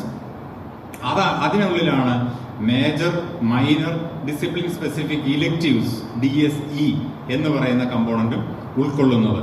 അത് ആദ്യ വർഷം തന്നെ ആദ്യ വർഷം മുഴുവൻ ഫൗണ്ടേഷനാണ്, 2ാം വർഷവും 3ാം വർഷവും ഇത്തരത്തിലുള്ള കോഴ്സുകളാണ് വരുന്നത്. Then discipline specific capstone components 4ാം വർഷം മാത്രമുള്ളതാണ്. അത് അഡ്വാൻസ്ഡ് ലെവൽ കോഴ്സസ് ആണ്. ഈ കോഴ്സുകൾ നമ്മൾ തീരുമാനിച്ചിരിക്കുന്നത്, അല്ലെങ്കിൽ ഈ കരിക്കുലം കമ്പോണൻസ് യഥാർത്ഥത്തിൽ അതിന്റെ ഡിഫിക്കൽറ്റി ലെവല് ബേസ് ചെയ്തിട്ട് ഒരു പ്രോഗ്രഷനാണ് ഇതിനുള്ളത്. അതായത് ഫൗണ്ടേഷൻ ലെവൽ കോഴ്സസിന്റെ എല്ലാം difficulty level is less than 200, 200-ൽ താഴെ, 100 വരെ. ഇൻഫാക്ട് 100-ൽ താഴെ ഉള്ളതാണ് സ്കൂൾ ലെവൽ. 100 to 200, 200-ൽ താഴെ പ്രീ റിക്വിസിറ്റ് ആണ് 100-ൽ താഴെയുള്ളത്. 100-ൽ താഴെയുള്ള പ്രീ റിക്വിസിറ്റ് 100 to 200 അല്ലെങ്കിൽ 100 to 199 ആണ് നമ്മളുടെ ഫൗണ്ടേഷൻ ലെവൽ കോഴ്സസ് എന്ന് പറയുന്നത്. Semester 3 and 4 intermediate level courses ആണ്, 200 മുതൽ 300 വരെ difficulty level. Semester 5 and 6 higher level, 300 മുതൽ 400 വരെ. 7 and 8 അഡ്വാൻസ്ഡ് ലെവൽ അല്ലെങ്കിൽ capstone courses, more than 400 above difficulty level ഉള്ളതാണ്. കൺസേൺ ബോർഡ് ഓഫ് സ്റ്റഡീസ് കോഴ്സുകളുടെ ഡിസ്ട്രിബ്യൂഷൻ തീരുമാനിച്ചിരിക്കുന്നത് ഇതിന്റെ അടിസ്ഥാനത്തിലായിരിക്കും, ഡിഫിക്കൽറ്റി ലെവൽ. അപ്പോൾ നേരത്തെ ഞാൻ പറഞ്ഞിരുന്നു 133 credit with minimum number of course requirements എന്ന് പറഞ്ഞിരുന്നു. ആ മിനിമം നമ്പറിൽ ഇത് ഉൾക്കൊള്ളുന്നതാണ്. ഈ വ്യത്യസ്ത ഡിഫിക്കൽറ്റി ലെവൽ ഉള്ള കോഴ്സുകളുടെ ഒരു ഭാഗം, ഓരോ ഭാഗം പാത്വേയിൽ ഉണ്ടാവും. അത് റിക്വസിറ്റ് നമ്പർ അറ്റൻഡ് ചെയ്തേ പറ്റും. അല്ലാതെ ഏതെങ്കിലും ഒരു ഈ എല്ലാ ഡിഫിക്കൽറ്റി ലെവലിലും കൂട്ടി കടന്നു പോകണം. ഏറ്റവും കുറഞ്ഞ ഡിഫിക്കൽറ്റി ലെവലിലോ ഏറ്റവും കൂടിയ ഡിഫിക്കൽറ്റി ലെവലിലോ മാത്രം കടന്ന് അവൻ ക്രെഡിറ്റ് അക്വയർ ചെയ്ത് കഴിഞ്ഞാൽ അത് റിക്വസിറ്റ് നമ്പർ ഓഫ് കോഴ്സസ് ആവില്ല. അപ്പോൾ ബോർഡ് ഓഫ് സ്റ്റഡീസ് ഇതിനനുസരിച്ചിട്ടാണ് കോഴ്സ് ഡിസൈൻ ചെയ്തിരിക്കുന്നത്. കോഴ്സ് സെമസ്റ്റർ വൈസ് ഡിസ്ട്രിബ്യൂട്ട് ചെയ്തിരിക്കുന്നതും ഇതിന് അനുസരിച്ച് ആയിരിക്കും. ഇതിനകത്ത് ചിലതിനെക്കുറിച്ച് മാത്രം കുറച്ച് വിശദീകരണങ്ങൾ ഞാൻ പറയുന്നു. ഫൗണ്ടേഷൻ കമ്പോണൻസ് പ്രധാനമായിട്ടും ഫൗണ്ടേഷൻ കമ്പോണൻസ് 2 തരത്തിലുണ്ട് എന്ന് ഞാൻ പറഞ്ഞു. 1 general foundation courses, 2 discipline specific foundation courses. General foundation കോഴ്സിലാണ് AEC, SEC, BAC, MDC ഇവ വരിക. ഈ general foundation courses are actually common for all students. അതിന് 4 ബാസ്ക്കറ്റുകളാണ് ഈ പറഞ്ഞിരിക്കുന്നത്. എബിലിറ്റി എൻഹാൻസ്മെന്റ് കോഴ്സസ്, അതിനകത്താണ് ഇംഗ്ലീഷ് ലാംഗ്വേജ്, അതർ ലാംഗ്വേജസ് വരിക. അതർ ലാംഗ്വേജസ് എന്ന് പറയുന്നത് നമ്മൾ യഥാർത്ഥത്തിൽ UGC കരിക്കുലത്തിൽ modern Indian language, English language and modern Indian language ആയിരുന്നു എബിലിറ്റി എൻഹാൻസ്മെന്റ് കോഴ്സിന്റെ ഭാഗമായി ഉണ്ടായിരുന്നത്. മോഡേൺ ഇന്ത്യൻ ലാംഗ്വേജ് മാത്രം എടുത്തു കഴിയുമ്പോൾ ഇവിടെ ഒരു പ്രശ്നമുണ്ട്. എന്നാ ഇവിടെ മറ്റു ചില ലാംഗ്വേജ് ഉണ്ട്. ഇപ്പോൾ ഫ്രഞ്ച് ഉണ്ട്, സിറിയക്ക് ഉണ്ട്, ജർമ്മൻ ഉണ്ട്. അങ്ങനെ ചില സെക്കൻഡ് ലാംഗ്വേജിന് തുല്യമാണ് അത്തരം കാര്യങ്ങൾ പഠിപ്പിക്കുന്നുണ്ട്. അപ്പോൾ അത് ഉൾക്കൊള്ളാൻ പറ്റില്ല എന്നുള്ളതിനാൽ അവിടെ നമ്മൾ കുറച്ച് വെള്ളം ചേർത്തു. അതർ ലാംഗ്വേജ് എന്ന് മാറ്റി ഇവിടെയുള്ള മറ്റ് ലാംഗ്വേജുകളെ ഉൾക്കൊള്ളിക്കാൻ വേണ്ടിയിട്ട്. അപ്പോൾ ഇനി ഇംഗ്ലീഷും സെക്കൻഡ് ലാംഗ്വേജും എന്തായി മാറും? എബിലിറ്റി എൻഹാൻസ്മെന്റ് കോഴ്സുകളായി മാറുന്നു. Skill enhancement course design to enhance 21st century skills. അതിന് നമ്മളുടെ നാഷണൽ സ്കിൽ ക്വാളിഫിക്കേഷൻ ഫ്രെയിംവർക്ക് ഉണ്ട്. അതിൻ്റെ ഗൈഡ് ലൈൻസ് ബേസ് ചെയ്തിട്ടാണ് അത് ഡിസൈൻ ചെയ്തിട്ടുള്ളത്. Value addition courses, personality development, perspective building, അതുപോലുള്ള കാര്യങ്ങൾ കുട്ടികൾക്ക് ഇമ്പാക്ട് ചെയ്യാൻ വേണ്ടിയിട്ട് MDC, multi disciplinary course, all students have to complete 3 MDCs. അവിടെയും ഒരു സ്റ്റിപ്പുലേഷൻ ഉണ്ട്. എല്ലാവരും 3, ഞാൻ പറഞ്ഞു റിക്വിസിറ്റ് നമ്പർ ഓഫ് കോഴ്സസ് എന്ന് പറയുന്നതിനകത്ത് ഇതും ഇൻക്ലൂഡഡാണ്. 3 MDC relating to any of the broad disciplines. അതിനകത്ത് മറ്റൊരു കണ്ടീഷൻ കൂടെ ഉണ്ട്. MDC should not be in the same discipline study during +2 program. +2 പ്രോഗ്രാമിൽ പഠിച്ചതായിരിക്കരുത് എന്നുള്ള ഒരു കണ്ടീഷനും കൂടെ ഉണ്ട്. അപ്പം ഈ കണ്ടീഷനുകളാണ് ഞാൻ നേരത്തെ പറഞ്ഞ requisite number of courses for 133 credits. ഈ കണ്ടീഷൻസ് അതിനകത്തുണ്ട്. ഈ കണ്ടീഷൻസ് പാലിച്ചുകൊണ്ട് പോകണം ഒരു കുട്ടി ഒരു പാത്വേ ചൂസ് ചെയ്യാൻ. അതുപോലെ ഫൗണ്ടേഷൻ കമ്പോണൻസിലെ രണ്ടാമത്തെ ഭാഗമാണ് ഡിസിപ്ലിൻ സ്പെസിഫിക് ഫൗണ്ടേഷൻ കോഴ്സസ്. അത് നമ്മളുടെ മൈനർ, മേജർ അല്ലെങ്കിൽ കോർ കോംപ്ലിമെന്ററിയുടെ ഭാഗമായ ഫൗണ്ടേഷൻ കോഴ്സുകളാണ് അവ. അതിനകത്ത് പ്രാക്ടിക്കൽ കോഴ്സസ് അതിൻ്റെ ഭാഗമല്ല. പക്ഷെ ചില തിയറി പേപ്പറുകളെ സംബന്ധിച്ച് ചില സബ്ജക്റ്റുകളിൽ പ്രാക്ടിക്കൽ നമ്മൾക്ക് അത്യന്താപേക്ഷിതമാണ്. ഇപ്പം ഞാൻ ബോട്ടണിയാണ് അല്ലെങ്കിൽ സുവോളജിയാണ്. അത് ബയോഡൈവേഴ്സിറ്റി ഇൻട്രൊഡ്യൂസ് ചെയ്യുന്ന ഘട്ടത്തിൽ അതിനകത്ത് പ്രാക്ടിക്കൽ ഇൻക്ലൂഡ് ചെയ്യാതെ തരമില്ല. അപ്പോൾ അതുകൊണ്ട് തന്നെ പ്രാക്ടിക്കൽ നമ്മൾ അതിൻ്റെ ഭാഗമാക്കിയിട്ടുണ്ട്, ഫീൽഡ് വർക്ക് ഭാഗമാക്കിയിട്ടുണ്ട്. പക്ഷെ വ്യത്യാസം, അതിനൊരു അസസ്മെൻ്റ് ഒന്നുമില്ല, പ്രാക്ടിക്കലിനൊരു പരീക്ഷയൊന്നുമില്ല. പക്ഷെ തിയറി പഠനത്തിന് അത് അത്യന്താപേക്ഷിതമാണ്. അതുകൊണ്ട് അതിൻ്റെ ഭാഗമാക്കി അത് മാറ്റിയിട്ടുണ്ടാവും. മറ്റ് ചില സബ്ജക്റ്റുകളിലും അത്തരത്തിലുള്ള സാഹചര്യമുണ്ട്. പക്ഷെ അത് ഫോർമലായിട്ട് അത് ഒരു എന്താണ് സെപ്പറേറ്റ് ആയിട്ട് ഇപ്പോൾ നമ്മൾ പരമ്പരാഗത രീതിയിൽ പാലിച്ചു പോന്നിരുന്ന പ്രാക്ടിക്കൽ, അതിന് കുറേ അവറുകൾ കൊടുത്ത് അതിനൊരു പരീക്ഷ നടത്തി അതിന് സെപ്പറേറ്റ് മാർക്ക് കൊടുത്ത് അങ്ങനെ ഒരു സമ്പ്രദായം അതിനകത്ത് ഉണ്ടാവില്ല. ഒരുപക്ഷെ ഇന്റേണൽ അസസ്മെന്റിന്റെ ഭാഗമായിട്ടൊക്കെ അസസ് ചെയ്തോളൂ. ദെൻ മറ്റൊരു വരുന്ന മാറ്റം സിഗ്നേച്ചർ കോഴ്സസ്. ഞാൻ നേരത്തെ തന്നെ പറഞ്ഞിരുന്നു. Courses designed by each faculty member offered as DSc, SEC, BAC with prior recommendation of board of studies and approval of academic council. അതിനകത്ത് അങ്ങനെ ഒരു കണ്ടീഷനും കൂടെ ഉണ്ട്. ആർക്കും തോന്നുന്ന കോഴ്സ് അങ്ങനെ ഓഫർ ചെയ്യാൻ പറ്റില്ല. നമ്മൾക്കറിയാവുന്നതുപോലെ ചില തിന്മകളൊക്കെ അതിനകത്ത് കടന്നുകൂടാനുള്ള സാധ്യതയുണ്ട് പൂർണ്ണ സ്വാതന്ത്ര്യം അനുവദിച്ചു കൊടുത്തു കഴിഞ്ഞാൽ. അതുകൊണ്ട് തന്നെ അതൊരു ബോർഡ് ഓഫ് സ്റ്റഡീസിന്റെ ഒരു ചെറിയ പരിശോധനയ്ക്ക് വിധേയമാക്കിയതിന് ശേഷം മാത്രമാണ് അത് വരിക. അല്ലെങ്കിൽ ഒരാൾ ക്ലെയിം ചെയ്യുന്നു ഇത് 400 അല്ലെങ്കിൽ 300 എബോവ് ഡിഫിക്കൽറ്റി ലെവൽ ഉള്ളതാണ് എന്ന് പറഞ്ഞാൽ 3 ക്രെഡിറ്റ് കോഴ്സായി മാറി. അത് ഇവാലുവേറ്റ് ചെയ്യേണ്ടതുണ്ട്. അപ്പോൾ അങ്ങനെ ഒരു ചെറിയ പരിശോധന അതുമായിട്ട് ബന്ധപ്പെട്ടുണ്ടാവും. അത് പലതരത്തിൽ ഓഫർ ചെയ്യാം. ഡിസിപ്ലിൻ സ്പെസിഫിക് ഇലക്റ്റീവായിട്ട്, സ്കിൽ എൻഹാൻസ്മെന്റ് കോഴ്സായിട്ട്, വാല്യൂ അഡീഷൻ കോഴ്സായിട്ട് ഒക്കെ ഓഫർ ചെയ്യാവുന്നതാണ്. And each faculty member can design and offer at least 1 signature course in every semester. അതിനുള്ള സാധ്യത ഓരോ അധ്യാപകർക്കും ഇനിമേലിൽ ഉണ്ടാവും. അതിൻ്റെ അസസ്മെന്റിനെ കുറിച്ചൊക്കെയാണ് പറഞ്ഞിരിക്കുന്നത്. തൽക്കാലം തള്ളിയേക്കുക. അസസ്മെന്റ് വലിയ വലിയ കാര്യങ്ങളാണ് പറഞ്ഞിരിക്കുന്നത്. എക്സ്റ്റേണൽ ടീച്ചേഴ്സിനെയൊക്കെ കൊണ്ട് അസസ് ചെയ്യണം. അത് പ്രായോഗികമായി നടക്കുക എന്നുള്ളത് സംശയമുണ്ട്. അതുകൊണ്ട് അത് അല്പം ഡിസ്കസ് ചെയ്യേണ്ട ഒരു വിഷയമാണ്. എല്ലാ ടീച്ചേഴ്സും ഓഫർ ചെയ്യുന്ന സിഗ്നേച്ചർ കോഴ്സുകളെല്ലാം അസസ് ചെയ്യാനായിട്ട് മറ്റു കോളേജുകളിൽ നിന്നും എക്സ്റ്റേണൽ ടീച്ചേഴ്സിനെ വിളിച്ചുകൊണ്ട് വരിക എന്ന് പറയുന്നാൽ ആലോചിച്ച് നോക്കുക, അവിടെ പരീക്ഷ നടത്താൻ മാത്രമേ സമയം ഉണ്ടായിരിക്കും. Then an institution can admit candidates four courses. ഒരു വലിയ വ്യത്യാസം. ഇതുവരെ നമ്മളുടെ കോളേജിൽ ഒരു കുട്ടിയെ അഡ്മിറ്റ് ചെയ്തിരുന്നത് ഒരു പ്രോഗ്രാം അറ്റൻഡ് ചെയ്യാനാണ്, അല്ലെ? BSc ബോട്ടണി അല്ലെ BSc കെമിസ്ട്രി, ആ പ്രോഗ്രാം അറ്റൻഡ് ചെയ്യാനാണ്. ഇനി ഒരു കുട്ടി ഇങ്ങോട്ടൊരു പ്രോഗ്രാം മാത്രം പഠിക്കാൻ വേണ്ടി വരേണ്ടതില്ല. അവനെ നിങ്ങൾക്കൊരു കോഴ്സ്, ഒരു പേപ്പർ മാത്രം പഠിക്കാനായിട്ട് ഈ കോളേജിലേക്ക് വരാം. അല്ലെങ്കിൽ ഇവിടെ പഠിക്കുന്ന ഒരു കുട്ടി ഒരു കോഴ്സ് പഠിക്കാൻ പാലാ സെന്റ് തോമസിലേക്ക് പോവാം, അല്ലെങ്കിൽ കാലിക്കറ്റ് യൂണിവേഴ്സിറ്റിയിൽ പോവാം. അപ്പോൾ കോഴ്സുകൾക്ക് മാത്രമായും ഒരു കുട്ടിയെ അഡ്മിറ്റ് ചെയ്യാം. അപ്പോൾ അത് എപ്പോൾ പഠിപ്പിക്കും, എങ്ങനെ പഠിപ്പിക്കും എന്നുള്ളൊരു ചോദ്യം മനസ്സിലുണ്ടാവും, അല്ലേ? നമ്മളുടെ റെഗുലർ ഒരു സംഗതി ഓടുന്നുണ്ടല്ലോ, അത് പിന്നാലെ നിങ്ങൾക്ക് മനസ്സിലായിക്കോളും എപ്പോൾ, എങ്ങനെ, എവിടെ ആണ് പഠിപ്പിക്കുക.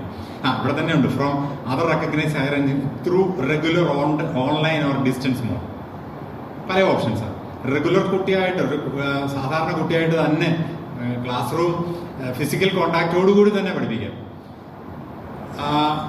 തൊട്ടടുത്തൊരു കോളേജ് ഉണ്ടെങ്കിൽ തീർച്ചയായിട്ടും പറ്റും. ഫ്ലെക്സിബിൾ ടൈമിംഗ് വരുന്നുണ്ട്. അതുകൊണ്ടാണ് ഞാൻ പറഞ്ഞത് റെഗുലറായിട്ട് അറ്റൻഡ് ചെയ്യാം. ഫ്ലെക്സിബിൾ ടൈമിംഗ് കോളേജുകളിൽ ഉണ്ടാവും. Online or distance mode, irrespective of the nature of the program. അത് ഗവൺമെന്റ് കോളേജിൽ നിന്നും എയ്ഡഡ് കോളേജിലേക്ക് വരാം, എയ്ഡഡിൽ നിന്നും സെൽഫ് ഫൈനാൻസിംഗിലേക്ക് പോവാം, ഓട്ടോണോമസിൽ നിന്ന് ഇങ്ങോട്ട് പോവാം, ഇവിടുന്ന് ഓട്ടോണോമസിലേക്കും ഒക്കെ പോവാം കോഴ്സ് അറ്റൻഡ് ചെയ്യാനായിട്ട്. എവിടെയാണോ ചെല്ലുന്നത് അവിടുത്തെ നിയമമാണ് ബാധകം. എയ്ഡഡ് സ്ട്രീമിൽ നിന്ന് ഒരാൾ അൺഎയ്ഡഡിൽ വന്നാൽ അവന് ബാധകം അൺഎയ്ഡഡിന്റെ നിയമമാണെന്നത് മാത്രം, ചെല്ലുന്നിടത്തെ നിയമമാണ് ബാധകം എന്നുള്ളത്. അതുകൊണ്ട് അൺഎയ്ഡഡിൽ ഫീസ് വേണമെന്നുണ്ടെങ്കിൽ ഫീസ് കൊടുത്തോണം. അൺഎയ്ഡഡിൽ നിന്ന് എയ്ഡഡിൽ പോയാൽ അവിടെ അതാണ് ബാധകം എന്നുള്ളത് മാത്രം. അവിടെ അപ്പോൾ ഫീസ് കൊടുക്കാതെ രക്ഷപ്പെടാം. അതിനും എല്ലാവർക്കും എല്ലായിടത്തും ചാടാമെന്ന് കരുതേണ്ടതില്ല. അതിന് കണ്ടീഷൻസ് ഉണ്ട്. അതിന് വേക്കൻസി ഉണ്ടാവണം, അല്ലെങ്കിൽ അതിനുള്ള ഫെസിലിറ്റി ഉണ്ടാവണം. അങ്ങനെയൊക്കെയുള്ള കണ്ടീഷൻസിന്റെ അടിസ്ഥാനത്തിൽ മാത്രം. ഇനി വരാൻ പോകുന്ന മറ്റു ചില മാറ്റങ്ങൾ ഇങ്ങനെയാണ്. Change of major, transfer, scheme migration, re admission പോലെയുള്ള വലിയ തോതിൽ ഫ്ലെക്സിബിലിറ്റി കൊടുക്കുന്ന ഒരു പരിഷ്കാരമാണ് വരുന്നത്. Change of major permitted at the end of second semester. യഥാർത്ഥത്തിൽ ഒരു കുട്ടി അവന്റെ മെയിൻ അല്ലെങ്കിൽ മേജർ എന്താണ് എന്ന് തീരുമാനിക്കുന്നത് രണ്ടാം സെമസ്റ്ററിന് ശേഷം മാത്രമാണ്. ആദ്യ 2 സെമസ്റ്ററിൽ ഫൗണ്ടേഷൻ കോഴ്സുകൾ മാത്രമാണ് പഠിക്കുക. Requisite number of foundation courses, അത് പലതരത്തിലുള്ള ജനറൽ ഫൗണ്ടേഷൻ ആവട്ടെ, ഡിസിപ്ലിൻ സ്പെസിഫിക് ഫൗണ്ടേഷൻ കോഴ്സസ് ആവട്ടെ, അതൊക്കെ പഠിക്കാം. And he can opt any discipline studied during the first 2 semesters as DSc or MDC. Discipline specific കോറായിട്ടോ മൾട്ടി ഡിസിപ്ലിനറി കോഴ്സോ ആയിട്ടോ ആദ്യത്തെ 2 സെമസ്റ്ററിൽ പഠിച്ചിട്ടുള്ള ഏത് കോഴ്സും മേജറായി ഓപ്റ്റ് ചെയ്ത് മുമ്പോട്ട് പോകാം. Provided seats and infrastructure facilities are available. ഒരു ഫുൾ സ്ട്രെങ്ത് കുട്ടി ഇരിക്കുന്നിടത്തോട്ട് ഒരുത്തനും കൂടെ വരണമെന്ന് പറഞ്ഞാൽ, ഇപ്പൊ കെമിസ്ട്രി DSc ഫുള്ളാണ് എന്ന് കരുതുക, അവിടത്തേക്ക് വേറെ ഒരുത്തന് വരാമെന്ന് വിചാരിച്ചാൽ പറ്റില്ല. അതാണ് seat and infrastructure facilities are available. പക്ഷെ ഒരു 10% എല്ലാ വർഷവും ഇത്തരം കുട്ടികളെ അഡ്മിറ്റ് ചെയ്യാൻ വേണ്ടിയിട്ട് എൻഹാൻസ് ചെയ്യണം, 10% സീറ്റ് എൻഹാൻസ് ചെയ്യണമെന്ന് ഒരു നിഷ്കർഷയുണ്ട്. അതിന്റെ ഭാഗമായി ഒരു ഫുൾ സ്ട്രെങ്ത് കുട്ടികൾ ഉള്ളതോട്ട് പോലും കുറച്ച് കുട്ടികൾക്ക് വരാനുള്ള അവസരമുണ്ട്. അപ്പോൾ seats and infrastructure facilities are available. Studied the course at the foundation level with minimum 8 credits. 8 credit കോഴ്സായിട്ട് പഠിച്ചിട്ടുള്ള, ഫൗണ്ടേഷൻ ലെവലിൽ പഠിച്ചിട്ടുള്ള ഒരു കോഴ്സ് ഓപ്റ്റ് ചെയ്യാൻ പറ്റത്തുള്ളൂ. പക്ഷേ MDC 3 ക്രെഡിറ്റ് കോഴ്സുകളാണ്. ആദ്യ 2 സെമസ്റ്ററിലായി 3 ക്രെഡിറ്റ്, 2 MDC പഠിച്ചാൽ 3 6 ക്രെഡിറ്റ് കിട്ടുകയുള്ളൂ. അതും ചൂസ് ചെയ്യാനുള്ള അവസരമുണ്ട് if he acquires 2 additional credits in one way or other. ഏതെങ്കിലും തരത്തിൽ 2 ക്രെഡിറ്റും കൂടെ അതുമായിട്ട് ഏതെങ്കിലും MDCയിൽ ചെയ്താൽ അവന് 6+2 8 ക്രെഡിറ്റ് ആയി. അങ്ങനെ അതിലേക്ക് പോകാനുള്ള അവസരമുണ്ട്. ആ 2 എവിടുന്ന് കിട്ടും? ആ 2 പല സ്ഥലത്തുനിന്ന് കിട്ടും, അല്ലേ? മുമ്പേ പറഞ്ഞ ഓൺലൈനായിട്ടോ ഡയറക്റ്റ് ആയിട്ടോ ഡിസ്റ്റൻസ് മോഡിലോ ഒക്കെ വേറെ സ്ഥലങ്ങളിലുണ്ടാവും. അല്ലെങ്കിൽ യൂണിവേഴ്സിറ്റി തന്നെ ഓൺലൈൻ കോഴ്സുകൾ ഓഫർ ചെയ്യുന്നുണ്ടാവും. മറ്റ് റെക്കഗ്നൈസ്ഡ് ഏജൻസീസ് ഓഫർ ചെയ്യുന്ന ഓൺലൈൻ കോഴ്സുകളോ ഡയറക്റ്റ് കോഴ്സുകളോ ഒക്കെ ഉണ്ടാവും. അത് ഒരു ഏതെങ്കിലും പർട്ടിക്കുലർ MDCയിലേക്ക് പർട്ടിക്കുലർ മേജറിലേക്ക് സ്വിച്ച് ചെയ്യണമെന്നുണ്ടെങ്കിൽ അത് അറ്റൻഡ് ചെയ്യുക, അത് പാസ്സാവുക, അതിന്റെ ക്രെഡിറ്റ് അക്യൂർ ചെയ്യുക എന്നുള്ളതാണ് മാർഗം. Transfer. A certain number of students can be admitted by transfer from other institutions from 3rd to 5th semester. 3rd or 5th semester. അതായത് ആദ്യത്തെ 2 സെമസ്റ്ററിന് ശേഷമാണ് തീരുമാനിക്കുക. 3ാമത്തെ 5ാമത്തെ സെമസ്റ്ററിൽ മറ്റ് സ്ഥാപനങ്ങളിൽ നിന്നും ട്രാൻസ്ഫർ വഴി അഡ്മിറ്റ് ചെയ്യാവുന്നതാണ് കുറെ കുട്ടികളെ. അവിടെയും based on the availability of academic and infrastructure facilities, നിറഞ്ഞിരിക്കുന്നിടത്തേക്ക് ഇതെല്ലാം പറ്റില്ല. And subject to conditions as may be issued by the university. ചില കണ്ടീഷൻസിന് വിധേയമായി ട്രാൻസ്ഫർ ഉണ്ടാവും. അടുത്തത് scheme migration. A student can be admitted for an additional major or second major or additional minor. ആ കുട്ടി ഒരു പ്രത്യേക പാത്വേയിൽ പോകാനായിട്ട് വിചാരിക്കുന്നു. അവന് ഞാൻ നേരത്തെ പറഞ്ഞതുപോലെ കോഴ്സിന് വേണ്ടി മാത്രം നമ്മൾക്ക് അഡ്മിറ്റ് ചെയ്യാം, ഒരു പർട്ടിക്കുലർ പേപ്പറിന് വേണ്ടി മാത്രം അഡ്മിറ്റ് ചെയ്യാം. അപ്പോൾ ഒരു അഡീഷണൽ മേജർ എടുത്ത് പോകാനുള്ള സാധ്യത അവന് മുമ്പിൽ തുറക്കുകയാണ്. അഡീഷണൽ മേജർ എടുക്കാനുള്ള സാധ്യത എന്ന് പറയുന്നത് ഒരു മേജർ ലഭിക്കുക, ഒരു മേജറായിട്ട് ലഭിക്കുക, അല്ലെങ്കിൽ BSc degree with chemistry major എന്ന് പറയുമ്പോൾ 50% ക്രെഡിറ്റ്, നാളെയാണ് അത് പൂർത്തിയാവുക, നാളെ 50% ക്രെഡിറ്റ് എവിടെ കിട്ടുന്നോ അതിനകത്താണ് മേജർ. രണ്ടാമതൊരു മേജർ കിട്ടണമെങ്കിൽ അടുത്ത ഒരു ഡിസിപ്ലിനകത്ത് 40% ക്രെഡിറ്റ് അക്വയർ ചെയ്യണം. അപ്പോൾ അതിന് പ്ലാൻ ചെയ്ത് അത്തരത്തിൽ 40% കിട്ടത്തക്ക തരത്തിൽ മുമ്പോട്ട് പോവാം. ഈ കോളേജിൽ നിന്നോ മറ്റൊരു കോളേജിൽ നിന്നോ അത്തരത്തിൽ ഉള്ള കോഴ്സുകൾ അറ്റൻഡ് ചെയ്ത് മുമ്പോട്ട് പോകാവുന്നതാണ്. അതാണ് സ്കീം മൈഗ്രേഷൻ എന്ന് പറയുന്നത്. Readmission. A student who completed a first degree program can pursue another first degree program. നിലവിൽ നമ്മളുടെ നിയമം അനുസരിച്ച് ഒരു ഡിഗ്രി പഠിച്ച ഒരാളെ സംബന്ധിച്ച് മറ്റൊരു ഡിഗ്രി പ്രോഗ്രാമിന് പോകാൻ പറ്റില്ല. ഡിഗ്രി പഠിച്ച് പാസ്സായ ഒരുത്തിന് മറ്റൊരു ഡിഗ്രി പ്രോഗ്രാമിന് നിലവിൽ പോകാൻ പറ്റില്ല. PG പറ്റും, അതൊരു ഐറണിയാണ്. ഡിഗ്രിക്ക് പറ്റില്ല. ഹിയർ ആഫ്റ്റർ ഇവന് ഒരു ഡിഗ്രി പൂർത്തിയാക്കി അവന് തോന്നുകയാണ് എനിക്ക് വേറൊരു ഡിഗ്രിയാണ് വേണ്ടിയത്, ഫ്രഷായിട്ട് മറ്റൊരു ഡിഗ്രിക്ക് ചേരാനുള്ള അവകാശം ഉണ്ട്. അപ്പോൾ ഇങ്ങനെ കുറേയേറെ ഫ്ലെക്സിബിലിറ്റി അവന് ഈ പാത്വേയിൽ കൊടുക്കുന്ന പരിഷ്കാരങ്ങളാണ് വരിക. ഇനി semester break, fast track, slow track, അതിനൊക്കെയുള്ള അവസരങ്ങളുണ്ട്. ഒരു കുട്ടി നമ്മളിപ്പോൾ കറണ്ട് സിസ്റ്റത്തിൽ ഒരു കുട്ടി ഒരു ഡിഗ്രിക്ക് അഡ്മിറ്റ് ചെയ്ത് കഴിഞ്ഞാൽ അവൻ 3 വർഷം കഴിഞ്ഞ് ഒന്നെങ്കിൽ തോറ്റു അല്ലെങ്കിൽ ജയിച്ചു പുറത്തു പോയി, അല്ലേ? വേറെ ഓപ്ഷനൊന്നുമില്ല, 2 ഓപ്ഷനേ ഉള്ളൂ. 3 വർഷം പൂർത്തിയാക്കി ഒന്നെങ്കിൽ തോറ്റു അല്ലെങ്കിൽ ജയിച്ചു. ഇനി അങ്ങനെയല്ല, ഇയാൾക്ക് വേണമെങ്കിൽ എനിക്ക് ഈ സെമസ്റ്റർ ഞാൻ സ്കിപ്പ് ചെയ്യുകയാണ്, അല്ലെങ്കിൽ ഈ ഒരു വർഷം ഞാൻ സ്കിപ്പ് ചെയ്യുകയാണ്, ഞാൻ പുറത്തു പോകണം, ഒരു ജോലി ചെയ്യാൻ പോകണം, അല്ലെങ്കിൽ മറ്റെന്തെങ്കിലും കാര്യത്തിന് പോവുകയാണ്, വീട്ടുകാരെ നോക്കണം, അത് കഴിഞ്ഞ് ഞാൻ തിരിച്ചു വന്നോളാം. അങ്ങനെ തിരിച്ചു വരാനുള്ള അവസരമുണ്ട്. സെമസ്റ്റർ ബ്രേക്ക് അത് അയാളെ സംബന്ധിച്ച് നേരത്തെ അവസരത്തിൽ സെമസ്റ്റർ ബ്രേക്ക് ചെയ്താൽ അല്ലെങ്കിൽ പുറകെ പോയി കഴിഞ്ഞാൽ അവൻ ഫെയിൽഡ് ആണ്, അല്ലേ? ഇനി അവൻ ഫെയിൽഡ് അല്ല, അത് അവന് നിയമപരമായി തന്നെ സെമസ്റ്റർ ബ്രേക്ക് ചെയ്ത് പോകാവുന്നതാണ്. Total duration for completing the program shall not exceed 7 years. അതേ ഉള്ളൊരു കണ്ടീഷൻ. 7 വർഷം കൊണ്ട് പൂർത്തീകരിക്കേണ്ടതുണ്ട്. ആ 7 വർഷം സ്റ്റിപ്പുലേറ്റ് ചെയ്തിരിക്കുന്നത് ഒരേ ഒരു കാരണത്താലാണ്. നമ്മളുടെ അക്കാഡമിക് ബാങ്ക് ഓഫ് ക്രെഡിറ്റിൽ ക്രെഡിറ്റ് നിലനിൽക്കുന്നത് 7 വർഷമാണ്. 7 വർഷം എന്നുള്ളതിനാൽ അത് നമ്മൾ 7 വർഷം മാത്രമേ ഒരു ക്രെഡിറ്റ് നിലനിൽക്കുകയുള്ളൂ എന്നുള്ളതിനാലാണ് നമ്മൾ 7 വർഷം ഇത് പൂർത്തീകരിക്കാൻ കൊടുത്തിരിക്കുന്നത്. അത് നിലവിൽ പുതിയ ചേഞ്ച് 9 വർഷം വരുന്നു എന്ന് കേൾക്കുന്നു. അപ്പോൾ അങ്ങനെയാണെങ്കിൽ അത് 9 വർഷമായി മാറാനുള്ള സാധ്യതയുണ്ട്. അപ്പോൾ അങ്ങനെ സെമസ്റ്റർ ബ്രേക്ക് ചെയ്ത് പുറത്തു പോവുകയും റീജോയിൻ ചെയ്യുകയും ചെയ്യാനുള്ള അവസരമുണ്ട്. അത് അവൻ്റെ കരിയറിന് ഒരു നഷ്ടവും വരുത്താതെ, അവൻ്റെ സർട്ടിഫിക്കറ്റിൽ സോക്കോൾഡ് ചുമന്ന വരയില്ലാതെ, ചുമന്ന വര ഇല്ല കേട്ടോ, ഇപ്പോൾ ഞങ്ങളൊക്കെ പഠിച്ച സമയത്ത് തോറ്റത്തിൻ്റെ അടിയിൽ ചുമന്ന് വരച്ചിരുന്നു, ചുമന്ന മഷി കൊണ്ട് വരയ്ക്കുകയായിരുന്നു. ഇപ്പോൾ അതൊക്കെ ഒരു അതിക്രമമാണ്. അപ്പോൾ അങ്ങനെ ചുമന്ന വര ഇല്ലാതെ പുറത്തു പോകാനും തിരിച്ചു വരാനും ഉള്ള സാധ്യത ഉണ്ട്. മറ്റൊന്ന്, award degree or owners in N-1 semesters. ഒരു കുട്ടിയെ സംബന്ധിച്ച് 3 ഇയർ പ്രോഗ്രാം 5 സെമസ്റ്റർ കൊണ്ടും 4 ഇയർ പ്രോഗ്രാം 7 സെമസ്റ്റർ കൊണ്ടും പൂർത്തീകരിക്കാനുള്ള അവസരമുണ്ട്. ആ അവസരം എങ്ങനെയാണ് കൈവരുന്നത്? ഞാൻ നേരത്തെ പറഞ്ഞു, എക്സ്ട്രാ ക്രെഡിറ്റ് ഏൺ ചെയ്യാനുള്ള സാഹചര്യമുണ്ട്. 133 ക്രെഡിറ്റ് മതി. ഒരു സെമസ്റ്ററിൽ 16 മിനിമം ആണ്, 30 വരെ പോകാം. അപ്പോൾ അവൻ ഓടുന്ന ഏതാനും സെമസ്റ്ററിൽ കുറെ എക്സ്ട്രാ ക്രെഡിറ്റ് അക്വയർ ചെയ്ത് 5 സെമസ്റ്റർ കൊണ്ട് തന്നെ 133 പൂർത്തിയാക്കിയാൽ അവന് യൂണിവേഴ്സിറ്റിയോട് പറയാം, എനിക്ക് 133 കിട്ടി, ഈ ക്രെഡിറ്റ് നിങ്ങളെടുത്തോ, എനിക്ക് ഡിഗ്രി സർട്ടിഫിക്കറ്റ് തരിക എന്ന് പറഞ്ഞ് ഡിഗ്രി സർട്ടിഫിക്കറ്റ് വാങ്ങിച്ച് പുറത്തു പോകാം. Fast track mode. Then slow track.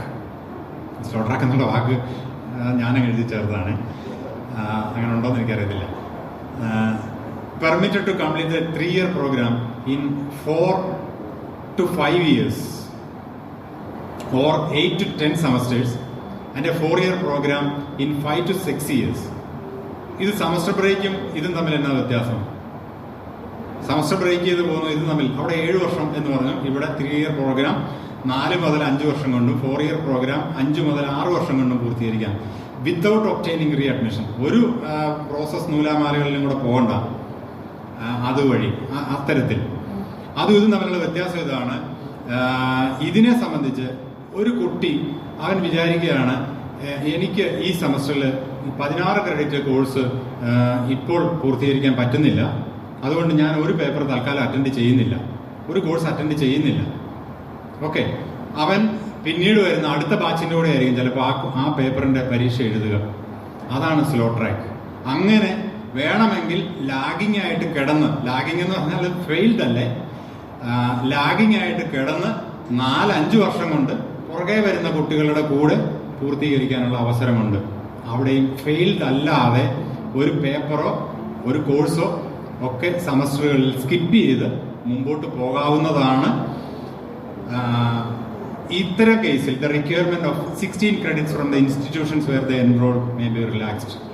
അത് റിലാക്സ് ചെയ്യാം എന്ന് പറഞ്ഞാൽ 4 ക്രെഡിറ്റ് ഉള്ള മിനിമം 4 കോഴ്സ് ഇവൻ അറ്റൻഡ് ചെയ്യണം എന്നുള്ള ആ ഒരു കണ്ടീഷൻ മാറ്റാം. ഒരു പേപ്പർ ഓരോ സെമസ്റ്ററിൽ സ്കിപ്പ് ചെയ്ത് പുറകെ വരുന്ന ബാച്ചിന്റെ കൂടെ അതിന്റെ പുറകെ വരുന്ന ബാച്ചിന്റെ കൂടെയോ ഫിനിഷ് ചെയ്യാനുള്ള അവസരം ഉണ്ടാവും. അപ്പോൾ അത്തരത്തിൽ ഫ്ലെക്സിബിലിറ്റി ഉണ്ട്. ദെൻ വരുന്ന മറ്റൊരു വ്യത്യാസം, സീനിയർ ഫാക്കൽറ്റി അഡ്വൈസർ എല്ലാ ഡിപ്പാർട്ട്മെന്റിലും ഉണ്ടാവണം for each class and a faculty advisor for every 20 to 30 students. ഇത് വളരെ ക്രിട്ടിക്കൽ ആയിട്ടുള്ള ഒരു പോസ്റ്റാണ് ഹിയർ ആഫ്റ്റർ, അല്ലെങ്കിൽ നെക്സ്റ്റ് അക്കാഡമിക് ഇയർ ഓൺവേർഡ്സ്. കാരണം എന്നാ, ഇയാളുടെ അഡ്വൈസ് പോലെ ഇരിക്കും, കുട്ടികൾ അവിടെ കിടന്നോ ഇല്ലയോ എന്ന് തീരുമാനിക്കുക. അപ്പോൾ ഈ ഫാക്കൽറ്റി അഡ്വൈസറിന്റെ ചുമതല, കുട്ടി അഡ്മിഷൻ എടുക്കുന്നത് തന്നെ വ്യത്യസ്തമാണ്. ഒരാഴ്ച കഴിഞ്ഞ് അവൻ അഡ്മിഷൻ പ്രോസസ്സ് പൂർത്തിയാക്കിയാൽ മതി. എല്ലാ സെമസ്റ്ററിന്റെയും തുടക്കത്തിൽ ഞാൻ ഏതൊക്കെ കോഴ്സുകളാണ് സെലക്ട് ചെയ്യേണ്ടത് എന്നുള്ളത് അവന് 2 ആഴ്ച സമയമുണ്ട് എല്ലാ സെമസ്റ്ററിന്റെയും തുടക്കത്തിൽ. അപ്പോൾ ഇതേവരെ ഓട്ടോമാറ്റിക്കായിട്ട് ഓരോ സെമസ്റ്ററും കഴിയുമ്പോൾ ഇന്ന കോഴ്സ് എടുത്ത് ഇവൻ മുമ്പോട്ട് പൊക്കോളും എന്നുള്ളതിന് ഇനി ബാധകമല്ല. ഇനി കുട്ടി 2 ആഴ്ച സമയം എടുത്തിട്ട് തീരുമാനിച്ചാൽ മതി. ആ 2 ആഴ്ച സമയം കുട്ടികൾ നിങ്ങളുടെ എല്ലാ ഡിപ്പാർട്ട്മെന്റും കയറി ഇറങ്ങും, ഫാക്കൽറ്റി അഡ്വൈസറെ കാണും, അഡ്വൈസറുമായിട്ട് കൺസൾട്ട് ചെയ്യും. അങ്ങനെ കൺസൾട്ടേഷന്റെ ഒക്കെ അവസാനത്തിലാണ് ആ കുട്ടി തീരുമാനിക്കുക ഞാൻ ഇന്ന കോഴ്സ് എടുക്കാം എന്നുള്ളത്. അപ്പോൾ ഫാക്കൽറ്റി അഡ്വൈസറിന്റെ പോസ്റ്റ് എല്ലാ ഡിപ്പാർട്ട്മെന്റിലും വളരെ ക്രിട്ടിക്കലാണ് എന്നുള്ളത് ഓർക്കുക. ഇതാണ് ഈ പറഞ്ഞിരിക്കുന്ന course. Each department publish the details of courses offered, their levels, expected outcomes, time slot and names of faculty members. Students are allowed to visit and interact with the respective faculty members during the first week of each semester and gather information about courses and the availability of seats. Students complete the course registration within 1 week from the commencement. 1 week and 2 week എന്ന് പറയുന്നത് തെറ്റാണ്.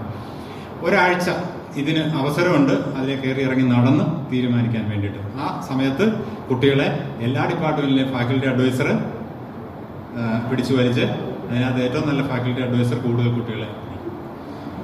Then acquiring credits from other institutions, online or distance mode, അതിനുള്ള സാധ്യത ഞാൻ നേരത്തെ പറഞ്ഞു. A student shall register to a minimum of 16 credit per semester from the institution where he is officially admitted. 16 ക്രെഡിറ്റിന് ഞാൻ പറഞ്ഞു 16 ക്രെഡിറ്റ് ഒരു സെമസ്റ്ററിൽ മിനിമം ഉണ്ടെന്ന്.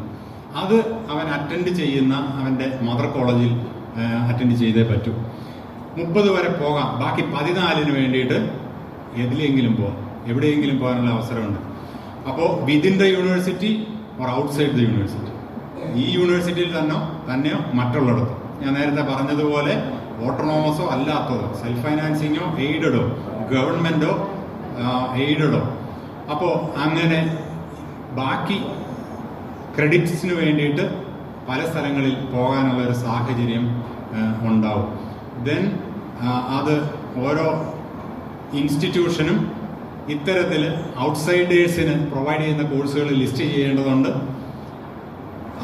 അത് നോക്കിയിട്ടായിരിക്കും കുട്ടികൾ ഇവിടെ വരണോ വേണ്ടയോ എന്ന് തീരുമാനിക്കുക. അപ്പോൾ അത് ഇനി വരുന്ന കുട്ടികൾക്ക് ബാധകമാകുന്ന ഒരു കാര്യമാണ്. മറ്റൊന്ന് ഫ്ലെക്സിബിൾ ടൈമിംഗ്. ഇതാണ് ഞാൻ നേരത്തെ പറഞ്ഞ സിഗ്നേച്ചർ കോഴ്സുകളോ അല്ലെങ്കിൽ നമ്മൾ മറ്റ് സ്ഥാപനങ്ങളിലുള്ള കുട്ടികൾക്ക് അറ്റൻഡ് ചെയ്യാനോ പറ്റുന്ന കോഴ്സുകൾ നമ്മൾക്ക് ഓഫർ ചെയ്യാം എന്ന് പറയുന്നത്.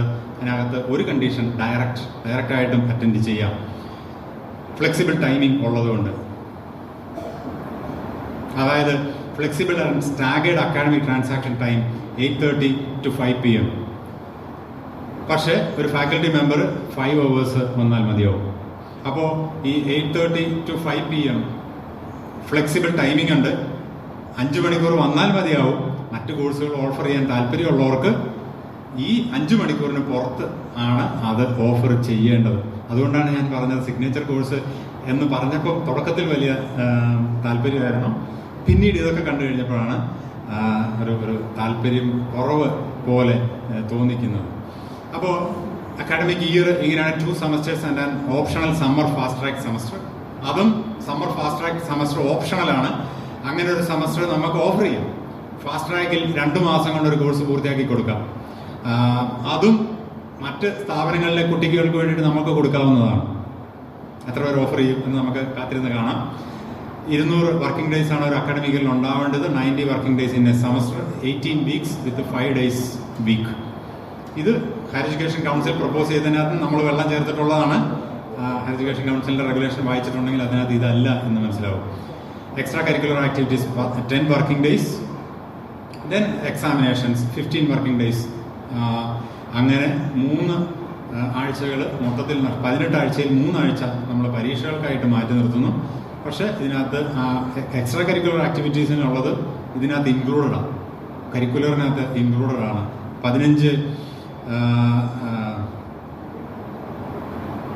ആഴ്ചകളാണ് ബാക്കി വരിക. അപ്പോൾ 18 ആഴ്ചകൾ മൊത്തത്തിലുണ്ടാവും.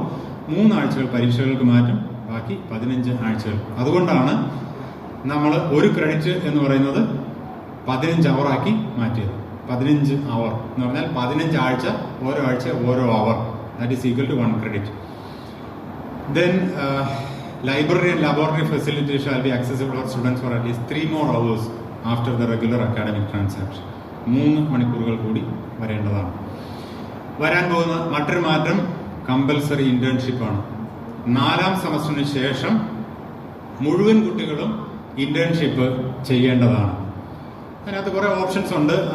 May be internship, apprenticeship in A industry or organisation, training in laboratories and other higher education institutions or research institutions. അപ്പോൾ ഇതുമായിട്ട് ബന്ധപ്പെട്ട് ആദ്യമേ കമ്പൽസറി ഇന്റേൺഷിപ്പ് എന്ന് പറഞ്ഞപ്പോൾ എല്ലാ കോളേജിലെ എല്ലാ കുട്ടികളും കൂടെ 4ാം സെമസ്റ്റർ കഴിഞ്ഞ് കഴിയുമ്പോൾ ഇന്റേൺഷിപ്പിന് ഇറങ്ങും. അതിനുള്ള ഫെസിലിറ്റി എവിടെയാണ് എന്നുള്ളൊരു ചോദ്യം വന്നിരുന്നു. എല്ലാവർക്കും ഇന്റേൺഷിപ്പ് തന്നെ വേണമെന്നില്ല. ഇങ്ങനെ കുറേ ഓപ്ഷൻസ് ഉണ്ട്. ലബോറട്ടറി ട്രെയിനിങ് ആവാം, മറ്റ് ഹയർ എഡ്യൂക്കേഷൻ ഇൻസ്റ്റിറ്റ്യൂഷനിലോ റിസർച്ച് ഇൻസ്റ്റിറ്റ്യൂഷൻസിലോ. ദെൻ ഇത് ഇത്തരത്തിലുള്ള ഏതെങ്കിലും ഒരു program is compulsory for all students. 4ാം സെമസ്റ്ററിന്റെ വെക്കേഷനിലാണ് അത് നടക്കുക. 2ാം സെമസ്റ്ററിൽ ഇത് 4ാം സെമസ്റ്ററിന് ശേഷം എന്നുള്ള ഒരു ഓപ്ഷൻ മാത്രമേ ഉള്ളൂ. കാരണം 2ാം സെമസ്റ്ററിന് ശേഷം അത് സാധിക്കില്ല. കാരണം 2ാം സെമസ്റ്ററിന്റെ വെക്കേഷന് ശേഷമാണ് ഒരാൾ തീരുമാനിക്കുക എൻ്റെ മേജർ ഏതാണെന്നുള്ളത്, ഞാൻ എങ്ങനെ മുമ്പോട്ട് പോകണമെന്നുള്ളത് തീരുമാനിക്കുക. അതുകൊണ്ട് 4ാം സെമസ്റ്റർ ആകുമ്പോൾ കാര്യങ്ങൾ ഫിക്സ്ഡ് ആയി. അതുകൊണ്ട് ആ ഘട്ടത്തിലാണ് ഇന്റേൺഷിപ്പ് ഉണ്ടാവുക. ഇനി വരാൻ പോകുന്ന മറ്റൊരു മാറ്റം ടൈം ടേബിളാണ്. Student meeting time and schedule. അങ്ങനെ നമ്മൾക്ക് ടൈം ടേബിളിനെ നാമകരണം ചെയ്യേണ്ടിയിരിക്കുന്നു. കാരണം നമ്മൾ DSC ഒരിടത്ത് നടക്കുമ്പോൾ എല്ലായിടത്തും DSC നടക്കണം. പണ്ട് പ്രീ ഡിഗ്രി ഉണ്ടായിരുന്ന സമയത്ത് നടക്കുന്ന തരത്തിലുള്ള ഒരു ടൈം ടേബിളിലേക്ക് മാറ്റേണ്ടതുണ്ട്. അതുകൊണ്ട് FIUGP ഇംപ്ലിമെന്റ് ചെയ്യാനായിട്ട് നിങ്ങൾ വല്ല കമ്മിറ്റി ഫോം ചെയ്യുമ്പോൾ ടൈം ടേബിളിന് വേണ്ടിയിട്ട് ഒരു കമ്മിറ്റി വേണം. കാരണം ഇതുവരെ ഓടിയിരുന്ന ടൈം ടേബിൾ ഓടില്ല, ഈ കാര്യങ്ങളെല്ലാം കൂടെ ഉൾക്കൊള്ളിക്കാൻ വേണ്ടിയിട്ട്. അപ്പോൾ ഇത്രയും കാര്യങ്ങളിലാണ് ഓഫ് കോഴ്സ് പിന്നീട് നമ്മളുടെ പാത്വേസ് ഉണ്ട്. അത് ഞാൻ നേരത്തെ പറഞ്ഞതുപോലെ അത് നാളെ നിങ്ങൾക്ക് കാണാം. ഇത്രയും കാര്യങ്ങളിലാണ് നിലവിലോടുന്ന സമ്പ്രദായവും വരാൻ പോകുന്ന സമ്പ്രദായവും തമ്മിലുള്ള വ്യത്യാസം. വർക്ക് ലോഡ് അല്ല, കുറച്ച് കാര്യങ്ങളും കൂടെ ഉണ്ട്. Work load maximum 16 credits per semester. നിലവിൽ 16 hour അത് അങ്ങനെ തന്നെ നിലനിർത്തിയിരിക്കുന്നു. അങ്ങനെ ആനുവലി ഒരു അധ്യാപകൻ പഠിപ്പിക്കേണ്ടത് 32 ക്രെഡിറ്റിന് തുല്യമായ, ഒരു സെമസ്റ്ററിൽ 16 വെച്ച് 2 സെമസ്റ്റർ 32 ക്രെഡിറ്റിന് തുല്യമായത്. പ്രാക്ടിക്കൽ ഉള്ളതാണെങ്കിൽ നമ്മൾക്കറിയാവുന്നതുപോലെ പ്രാക്ടിക്കൽ ഒരു ക്രെഡിറ്റിന് 2 hour വേണം. അതുകൊണ്ട് അവരുടെ ക്രെഡിറ്റ് എന്ന് പറയുന്നത് 24/32 ആയിരിക്കും. പ്രാക്ടിക്കൽ ഉള്ള പ്രോഗ്രാമുകളിൽ പഠിപ്പിക്കുന്നവരുടെ ടോട്ടൽ ക്രെഡിറ്റുകൾ 24/32. പക്ഷെ അവറിൽ വ്യത്യാസമില്ല. അവർ 16 പെർ വീക്ക് എന്നുള്ളത് അങ്ങനെ തന്നെ നിലനിൽക്കുന്നു. മറ്റൊരു വ്യത്യാസം അസസ്മെന്റ് ആൻഡ് ഇവാലുവേഷനിലാണ് വരിക. അസസ്മെന്റ് ആൻഡ് ഇവാലുവേഷൻ സംബന്ധിച്ചുള്ള കാര്യങ്ങൾ ഞാൻ ഒറ്റ സ്ലൈഡിൽ കാണിക്കാം. ഇതിനകത്ത് പ്രധാനമായിട്ടും എഴുതിയിരിക്കുന്ന, ഞാൻ നേരത്തെ പറഞ്ഞു, പ്രോഗ്രാം സ്പെസിഫിക്, കോഴ്സ് സ്പെസിഫിക് ഇവാലുവേഷനാണ് ഇനിമേലിൽ ഉണ്ടാവുക. എല്ലാ പ്രോഗ്രാമിനും ഒരേ തരത്തിലുള്ള ഇവാലുവേഷൻ ആയിരിക്കില്ല. അതിൽ തന്നെ use the most appropriate method to assess students progress toward achieving postgraduate course or programme learning outcomes. ഈ ഓരോ കോഴ്സിനും ഒരു ഔട്ട്കം നിശ്ചയിച്ചിട്ടുണ്ടാവും. ആ ലേണിംഗ് ഔട്ട്കം അച്ചീവ് ചെയ്തോ ഇല്ലയോ എന്ന് ചെക്ക് ചെയ്യാൻ വേണ്ടിയിട്ട് ഏത് ഇവാലുവേഷൻ മെത്തേഡാണോ അപ്രോപ്രിയേറ്റ് അത് ഉപയോഗിക്കുക. അതാണ് കണ്ടീഷൻ. അത് ഏതാണ് അപ്രോപ്രിയേറ്റ് എന്നുള്ളത് ബോർഡ് ഓഫ് സ്റ്റഡീസ് സജസ്റ്റ് ചെയ്യും. And if possible adopt new ways and means. എന്തൊക്കെ പുതിയ മാർഗങ്ങൾ ഉപയോഗിക്കാവോ അതൊക്കെ ഉപയോഗിക്കുക. നിലവിലെ രീതികൾ മാറ്റാവുന്നതാണ്. ഈ ഇവാലുവേഷനിൽ തിയറി, പ്രാക്ടിക്കല് രണ്ടിനും 2 തരത്തിലുള്ള അസസ്മെന്റ് ആണ്. Continuous comprehensive assessment and end semester evaluation, CCA and ESC. അത് തമ്മിലുള്ള പെർസെന്റേജ് യൂണിവേഴ്സിറ്റി റെഗുലേഷനിൽ ഇപ്പോൾ CCA അല്ലെങ്കിൽ ഇന്റേണൽ അസസ്മെന്റ് 40%, എക്സ്റ്റേണൽ അസസ്മെന്റ് 60%. നിങ്ങൾക്കറിയാവുന്നതുപോലെ നമ്മൾ വിചാരിച്ചത് ഇന്റേണൽ അസസ്മെന്റ് കമ്പോണന്റ് കൂടുന്നത് കുട്ടികൾക്ക് ഇഷ്ടമാണെന്നായിരുന്നു. പക്ഷെ കുട്ടികൾ പരാതി കൊടുത്തു ഇന്റേണൽ അസസ്മെന്റ് കൂട്ടരുതെന്ന് പറഞ്ഞ്. നിലവിലുള്ള 25-70 അല്ല 20-80 കുട്ടികൾ ആവശ്യപ്പെടുന്നത്. 20% ഇന്റേണൽ അസസ്മെന്റ് മതി. അതൊരു നമ്മളുടെ പ്രതീക്ഷയ്ക്ക് വിരുദ്ധമായ ഒരു കാര്യമായിരുന്നു. അപ്പൊ അതിന്മേൽ ഒരു ചർച്ച നടക്കുന്നുണ്ട്. അതുകൊണ്ട് ഈ റേഷ്യോ അങ്ങനെ തന്നെ നിലനിൽക്കണമെന്നില്ല. അപ്പോൾ എനിവേ കണ്ടിന്യൂസ് കോംപ്രിഹെൻസീവ് അസസ്മെന്റും എൻഡ് സെമസ്റ്റർ ഇവാലുവേഷനും ഉണ്ടാവും. അതിന്റെ ആ റേഷ്യോ മാത്രം ചിലപ്പോൾ മാറാം. അതിനകത്ത് continuous comprehensive evaluation conducted by teacher or course coordinator handling the course. നിലവിലും ഏകദേശം അങ്ങനെ തന്നെയാണ് പോയിക്കൊണ്ടിരിക്കുന്നത്. അതിന് 2 കമ്പോണന്റ് ഉണ്ട്. ഒന്ന് formative assessment and summative assessment. അത് തമ്മിലുള്ള റേഷ്യോ 1:1 ആണ്. Formative and summative. End semester evaluation, ആ ഇവാലുവേഷനിൽ ചില മാറ്റങ്ങൾ നിലവിലുള്ളതിൽ നിന്നുണ്ട്. ഒന്ന്, ഒരു ക്രെഡിറ്റ് ഇവാലുവേറ്റ് ചെയ്യാനായിട്ട് 25 മാർക്കിന്റെ പരീക്ഷയാണ് നടത്തേണ്ടത്. അപ്പോൾ 4 ക്രെഡിറ്റ് ഉള്ള ഒരു കോഴ്സ് ഇവാലുവേറ്റ് ചെയ്യാൻ 100 മാർക്കിന്റെ പരീക്ഷ. 3 ക്രെഡിറ്റ് ഉള്ള കോഴ്സ് ആണെങ്കിൽ 75 മാർക്കിന്റെ, 2 ക്രെഡിറ്റ് ആണെങ്കിൽ 25 മാർക്കിന്റെ, ലൈക്ക് ദാറ്റ്. അപ്പൊ ക്രെഡിറ്റിന് ആനുപാതികമാവും.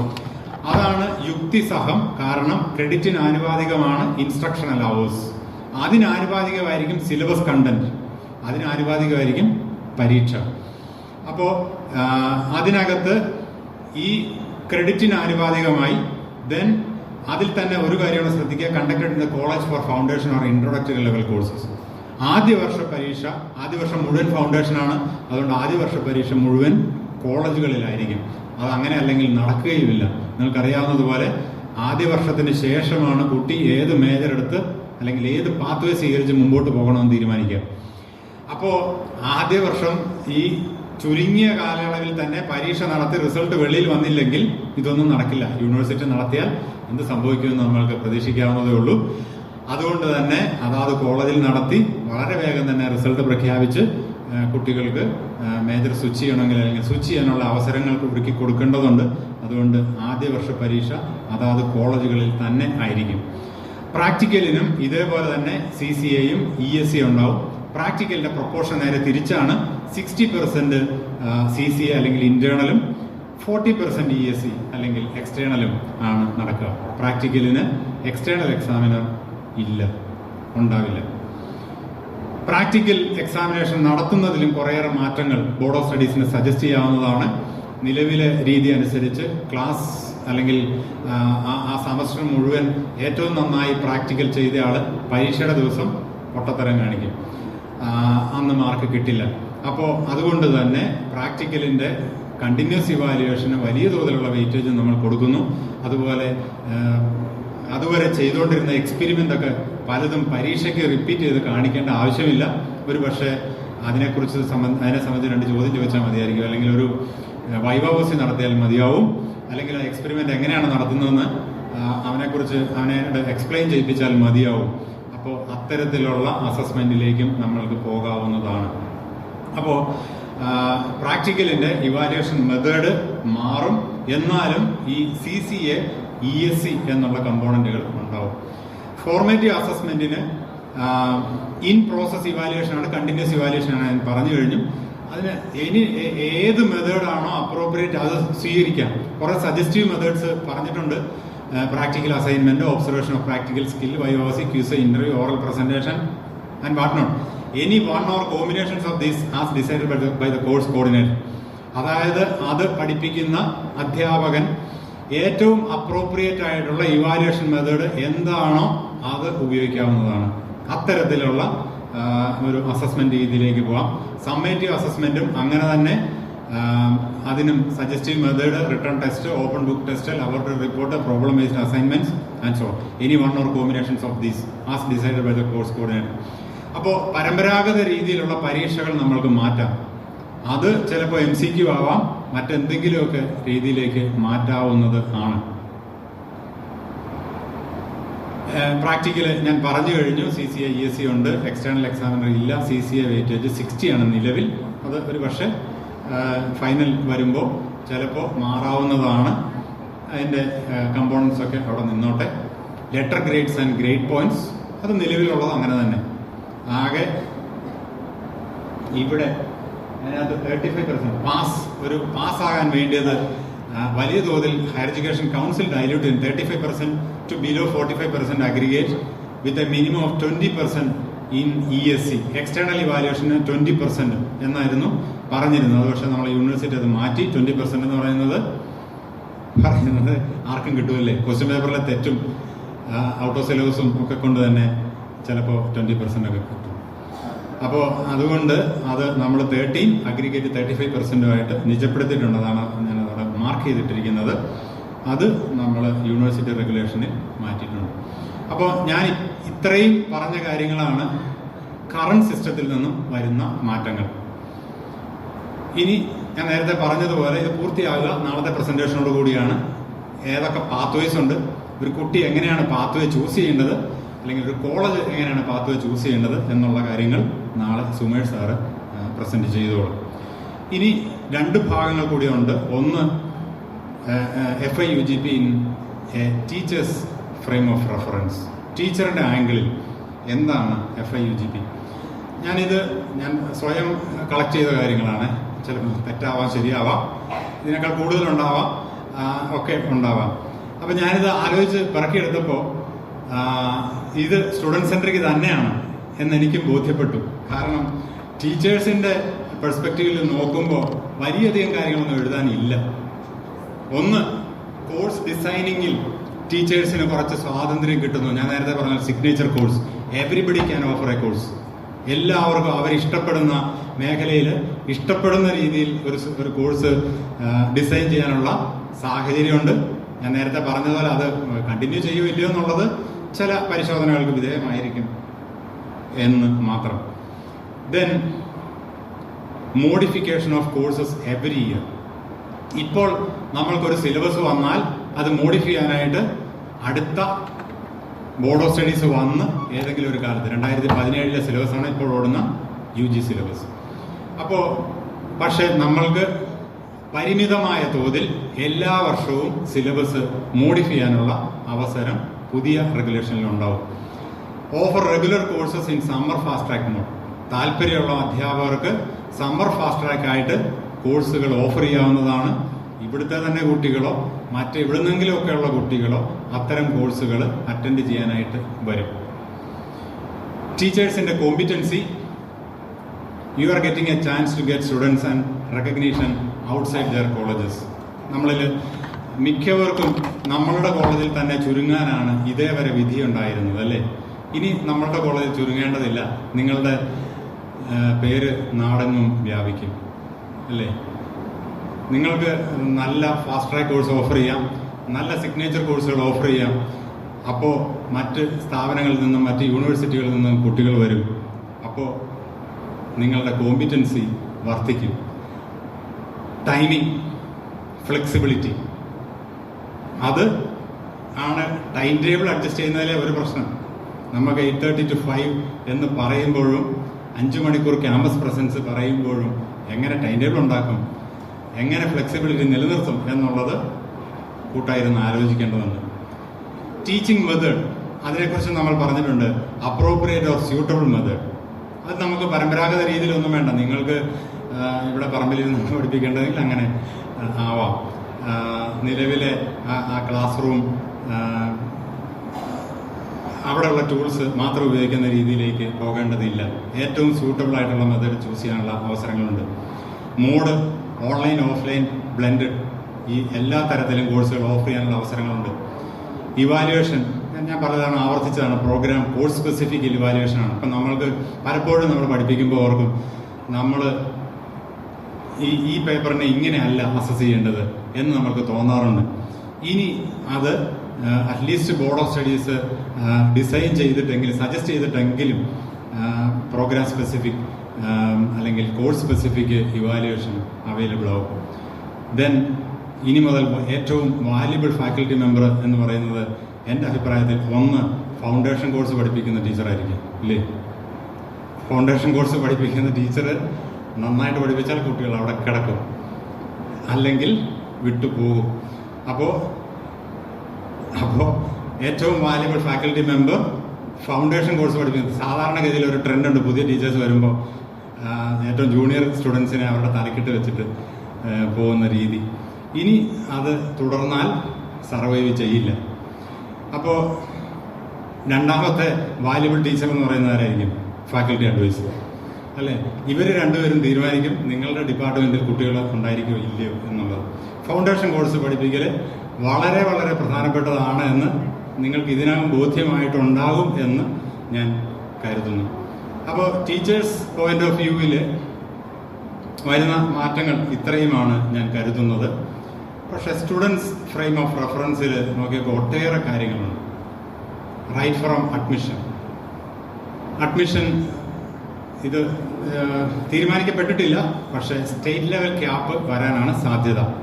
യൂണിവേഴ്സിറ്റി തലത്തിലായിരിക്കില്ല, സ്റ്റേറ്റ് ലെവൽ ആയിരിക്കാനാണ് സാധ്യത. മറ്റൊന്ന്, അല്ല ഞാൻ ക്വസ്റ്റ്യൻ മാർക്കാണ്, അത് തീരുമാനിക്കപ്പെടാത്ത കാര്യമാണ്, ചർച്ചയിലിരിക്കുന്ന കാര്യമാണ്. Index mark irrelevant. ഇൻഡെക്സ് മാർക്കിന് ഇനി എന്തെങ്കിലും റെലവൻസ് ഉണ്ടോ? ഇതുവരെ ഇൻഡെക്സ് മാർക്ക് കൂട്ടിയിരുന്നത് +2 കിട്ടിയ മാർക്ക് പ്ലസ് അവൻ ഓപ്റ്റ് ചെയ്ത കോഴ്സിന്റെ മാർക്ക് കൂടെ ചേർത്തിട്ടാണ്. അതിന് ഇനി റെലവൻസ് ഉണ്ടോ? അവൻ ആ ഓപ്റ്റ് ചെയ്ത ഒരു പ്രോഗ്രാം ഓപ്റ്റ് ചെയ്യുന്നത് അല്ലെങ്കിൽ ഒരു ഡിസിപ്ലിൻ ഓപ്റ്റ് ചെയ്യുന്നത് അഡ്മിഷൻ പ്രോസസ്സിന് വേണ്ടി മാത്രമാണ്, അല്ലേ? അവിടെ തുടരണം നിർബന്ധമില്ല. 2ാം സെമസ്റ്ററിന് ശേഷം അവൻ വേറെ എവിടെയെങ്കിലുമാണ് പോവുക. അപ്പോൾ ഇൻഡെക്സ് മാർക്കിന് പ്രസക്തിയില്ല. അതുകൊണ്ട് തന്നെ ടോട്ടൽ +2 മാർക്കിന്റെ അടിസ്ഥാനത്തിൽ അഡ്മിഷൻ നടത്തണമെന്നാണ് സജഷൻ. പക്ഷെ അവിടെ വലിയ പ്രശ്നമുള്ളത് ടൈ ബ്രേക്ക് ചെയ്യാൻ നല്ല ബുദ്ധിമുട്ടാവും. ഒട്ടേറെ പേര് ഒരേ മാർക്കുകളുമായിട്ട് വരും. ഇൻഡെക്സ് മാർക്ക് ഉണ്ടായിരുന്നെങ്കിൽ അത് കുറച്ചുകൂടെ വൈഡൻ ചെയ്തേനെ എന്നുള്ളൊരു പ്രശ്നമുണ്ട്. അതും ചർച്ചയിലിരിക്കുന്ന ഒരു വിഷയം. ദെൻ പ്രോഗ്രാം ചോയ്സ് വളരെ കൂടുതലുണ്ട്. Option 2 another first degree program. ഞാൻ പറഞ്ഞിരുന്നു, ഒരു ഫസ്റ്റ് ഡിഗ്രി പ്രോഗ്രാം പൂർത്തിയാക്കിയ ഒരാൾക്ക് മറ്റൊരു ഫസ്റ്റ് ഡിഗ്രി പ്രോഗ്രാം ഫ്രഷ് ആയിട്ട് സ്റ്റാർട്ട് ചെയ്യാനുള്ള അവസരം ഇനി ഉണ്ട്. Course selection. Option to choose courses from diverse areas could choose courses. അവിടെ മിസ്റ്റേക്ക് ഉണ്ട്. Choose courses of their choice. അവരുടെ ചോയ്സ് അനുസരിച്ച് ചൂസ് ചെയ്യാം. പക്ഷേ ഞാൻ നേരത്തെ പറഞ്ഞ പോലെ തോന്നുമ്പടി ചൂസ് ചെയ്യാൻ പറ്റില്ല. അവൻ ഡിഫിക്കൽറ്റി ലെവല് ഞാൻ പറഞ്ഞ ആ കണ്ടീഷൻസ് പാലിക്കണം. അവന്റെ പാത്വേ സാറ്റിസ്ഫൈ ചെയ്യുന്ന തരത്തിലുള്ള ക്രെഡിറ്റ് അക്യൂർ ചെയ്യേണ്ടതുണ്ട്. 3 MDC കമ്പൽസറി ആണ്. അപ്പോൾ അങ്ങനെയൊക്കെയുള്ള കണ്ടീഷൻസ് നിലനിർത്തിക്കൊണ്ട് ഡൈവേഴ്സ് മേഖലയിൽ നിന്നും ചൂസ് ചെയ്യാനുള്ള അവസരമുണ്ട്. ബോട്ടണി പഠിക്കുന്നവന് മലയാളവും, മലയാളം പഠിക്കുന്നവന് ഹിസ്റ്ററിയും ഒക്കെ ചൂസ് ചെയ്യാം. അതൊരു ബുഫേ സിസ്റ്റമാണെന്ന് ഞാൻ പറഞ്ഞു. ഫിക്സ്ഡ് സെറ്റ് ഓഫ് കോഴ്സസ് ഇനിമേൽ ഉണ്ടാവില്ല. കുട്ടിക്ക് ഇന്ന പ്രോഗ്രാം ചൂസ് ചെയ്യുന്ന കുട്ടിക്ക് അവൻ ഇന്നത് അതിൻ്റെ കൂടെ പഠിക്കണം എന്നുള്ള ഒരു കണ്ടീഷൻ ഇല്ല. കുറേയേറെ ഓപ്ഷൻസ് ഉണ്ട്. Then get admission to courses as well as programs. നേരത്തെ പറഞ്ഞിരുന്നു, ഒരു കോഴ്സിന് വേണ്ടി മാത്രം അഡ്മിഷൻ നമുക്കിവിടെ കൊടുക്കാം. വേറൊരു കോളേജിൽ കുട്ടിക്ക് പോകാം. ഒരു പ്രോഗ്രാമിന് പോകേണ്ടതില്ല. Can attend courses run in different institutions പറഞ്ഞു കഴിഞ്ഞു. Flexibility. Pathway selection. Option to choose learning path. ഞാൻ നേരത്തെ തന്നെ പറഞ്ഞു, പാത്വേ ഈസ് ഫോർ സ്റ്റുഡൻസ്, നമ്മൾക്കല്ല. കുട്ടിക്ക് വ്യത്യസ്ത പാത്വേയിൽ മൂവ് ചെയ്യാനുള്ള അവസരമുണ്ട്. അവിടെയും നമ്മൾ വിചാരിക്കുന്നത് പെട്ടെന്ന് തോന്നുക ഏത് പാത്വേയിലും പോകാവുന്ന, അങ്ങനെ പോകാൻ പറ്റില്ല. കണ്ടീഷൻസ് ഉണ്ട്. കണ്ടീഷൻസ് എല്ലാം കൂടെ ചേർത്ത് അവന് ഒന്നെങ്കിൽ major with multidisciplinary courses, major with 2 minors, അല്ലെങ്കിൽ major with minor, major with double major, അങ്ങനെയൊക്കെ ആയിരിക്കും. അത് ഏതെങ്കിലും ഒരു പ്ലാൻ ചെയ്ത് അതിനനുസരിച്ചേ പോകാൻ പറ്റത്തുള്ളൂ. എന്തെങ്കിലുമൊക്കെ ചൂസ് ചെയ്ത് നമ്മൾ പറയില്ല ആട് കടിക്കുന്നവല്ല, ആടിങ്ങനെ എല്ലാം തിന്നു, അങ്ങനൊന്നും പറ്റില്ല എന്നുള്ളത് മനസ്സിലാക്കുക. Then switch majors could change institutions within and outside university. പറഞ്ഞു കഴിഞ്ഞു. Summer fast track courses available. കുട്ടിയെ സംബന്ധിച്ച് അത് വലിയ അവസരങ്ങളാണ്. Lateral entry in various semesters. 3-5 സെമസ്റ്ററുകളിൽ പരിമിതമായ തോതിലെങ്കിലും നമ്മൾ അഡ്മിഷൻ മറ്റ് പുറത്തുനിന്ന് വരുന്നവർക്ക് കൊടുക്കേണ്ടതുണ്ട്. Multiple entry and exit. Semester break ഉണ്ട്. Any time, anywhere and any level of learning. അത് പൂർണ്ണ അർത്ഥത്തിൽ നമുക്കിങ്ങനെ വാചാലമായി പറയാമെങ്കിൽ അതൊന്നും പൂർണ്ണ അർത്ഥത്തിൽ വരില്ല എന്ന് മനസ്സിലാക്കുക. സ്പിരിറ്റ് അതാണ്. Then option to acquire extra credits. നമ്മൾ പകർന്നു കൊടുക്കുന്നത് മാത്രം അല്ല, അതിനേക്കാൾ കൂടുതൽ ക്രെഡിറ്റ് അറ്റൈൻ ചെയ്യാനുള്ള, അക്വയർ ചെയ്യാനുള്ള അവസരങ്ങളുണ്ട്. ABC allows seamless student mobility. Academic bank of credit കുട്ടിക്ക് വലിയ മൊബിലിറ്റി കൊടുക്കുന്നതാണ്. ഇവിടെ 1 വർഷം കഴിഞ്ഞ് അവന് വേറെ ഒരു യൂണിവേഴ്സിറ്റി പോകാം, വേറൊരു സ്റ്റേറ്റിൽ പോകാം. അവിടെ ഇവന്റെ അക്കൗണ്ടിലുള്ള ക്രെഡിറ്റ് നിലനിർത്തിക്കൊണ്ട് തന്നെ പോകാം. അപ്പോൾ അത് കുട്ടികൾക്ക് മൊബിലിറ്റി കൊടുക്കുന്നതാണ് between or within higher education institutions. Credit redemption at will എന്ന് പറയുമ്പോഴും അവന് ആവശ്യത്തിന് അക്വയർ ചെയ്തതനുസരിച്ച് 133 ആയാൽ അത് റിഡീം ചെയ്യാം. കേരളത്തിന് വെളിയിലാണെങ്കിൽ അതിനേക്കാൾ സാധ്യതകളുണ്ട്, സർട്ടിഫിക്കറ്റ് കോഴ്സും ഡിപ്ലോമയും ഒക്കെ ഉള്ളതിനാൽ. Then getting a degree not given by the university instead claimed by the student. ഇനിമേൽ കുട്ടിക്ക് യൂണിവേഴ്സിറ്റി ഡിഗ്രി കൊടുക്കുകയല്ല, പകരം കുട്ടി യൂണിവേഴ്സിറ്റിയിൽ നിന്ന് ഡിഗ്രി വാങ്ങിക്കുകയാണ്. എന്ത് കൊടുത്തിട്ട്? കുട്ടി ക്രെഡിറ്റ് അങ്ങോട്ട് കൊടുത്തിട്ട് ഡിഗ്രി ഇങ്ങോട്ട് വാങ്ങിക്കുക. അപ്പോൾ യൂണിവേഴ്സിറ്റി ഡിഗ്രി കൊടുക്കുകയല്ല, കുട്ടി വാങ്ങുകയാണ് ഇനിമേലിൽ ഉണ്ടാവുക. Program duration. ഞാൻ നേരത്തെ പറഞ്ഞതുപോലെ ഫാസ്റ്റ് ട്രാക്ക് ഉണ്ട്, സ്ലോ ട്രാക്ക് ഉണ്ട്. 7 വർഷം കൊണ്ട് പൂർത്തീകരിക്കേണ്ട സെമസ്റ്റർ ബ്രേക്ക് ഉണ്ട്. അപ്പോൾ ഇതെല്ലാം പല ഡ്യൂറേഷനിൽ ഒരു കുട്ടിക്ക് കോഴ്സ് പൂർത്തിയാക്കാനായിട്ട് അവസരം കിട്ടുന്നതാണ്.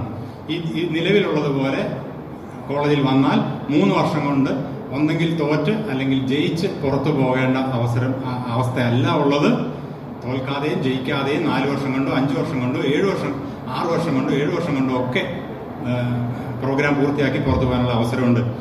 Research opportunity to do research without masters degree.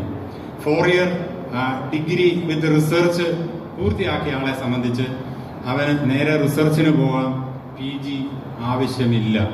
നേരെ റിസർച്ചിന് പോകാനുള്ള അവസരം ഉണ്ട്. Then internship, get industry entrepreneurship, exposure. അത് എംപ്ലോയബിലിറ്റി കുട്ടികൾക്ക് കൂട്ടുന്ന ഒരു സാഹചര്യമാണ് നന്നായിട്ട് യൂട്ടിലൈസ് ചെയ്യുന്നത്. Social life acquire credits for community engagements and services as well as social services. അതായത് നിലവിൽ NSS അല്ലെങ്കിൽ NCC എന്നതിനോടൊപ്പം മറ്റ് ഏറെ കാര്യങ്ങൾ കമ്മ്യൂണിറ്റി എൻഗേജ്മെന്റ്സ് എന്നുള്ള തരത്തിൽ നമ്മൾ കൂട്ടിച്ചേർക്കുന്നുണ്ട്. ഞാൻ നേരത്തെ പറഞ്ഞതുപോലെ ഇത്തരം 60 മണിക്കൂർ ചെയ്തു കഴിഞ്ഞാൽ ഒരു ക്രെഡിറ്റ് അയാൾക്ക് ഏൺ ചെയ്യാനായിട്ട് സാധിക്കും. അത് എക്സ്ട്രാ ക്രെഡിറ്റ് അക്വയർ ചെയ്യുന്നത് ആണ്. Then program relevance, decline of masters programs. അത് സംഭവിക്കാനുള്ള സാധ്യത നമ്മൾ മുന്നിൽ കാണുന്നു. അതൊരു ചോദ്യചിഹ്നമായിട്ട് ഞാൻ ഇട്ടിരിക്കുകയാണ്. കാരണം 4 ഇയർ വിത്ത് റിസർച്ച് പൂർത്തിയാക്കിയ ആളെ സംബന്ധിച്ച് നേരെ റിസർച്ചിന് പോകാം, മാസ്റ്റേഴ്സ് ചെയ്യേണ്ടതില്ല. അതിൽ തന്നെ നിങ്ങൾ UGCയുടെ PG ഡ്രാഫ്റ്റ് റെഗുലേഷൻ പുറത്തു വന്നത് വായിച്ചിട്ടുണ്ടാവും. അതിനകത്ത് നിങ്ങൾ കാണുന്നത് മാസ്റ്റേഴ്സ് ഏത് വേണമെങ്കിൽ ചൂസ് ചെയ്യാം. ഈവൻ ഡിഗ്രി പ്രോഗ്രാമിൽ പഠിച്ച എന്തിനും മാസ്റ്റേഴ്സ് പ്രോഗ്രാമിൽ പോകാവുന്നതാണ്.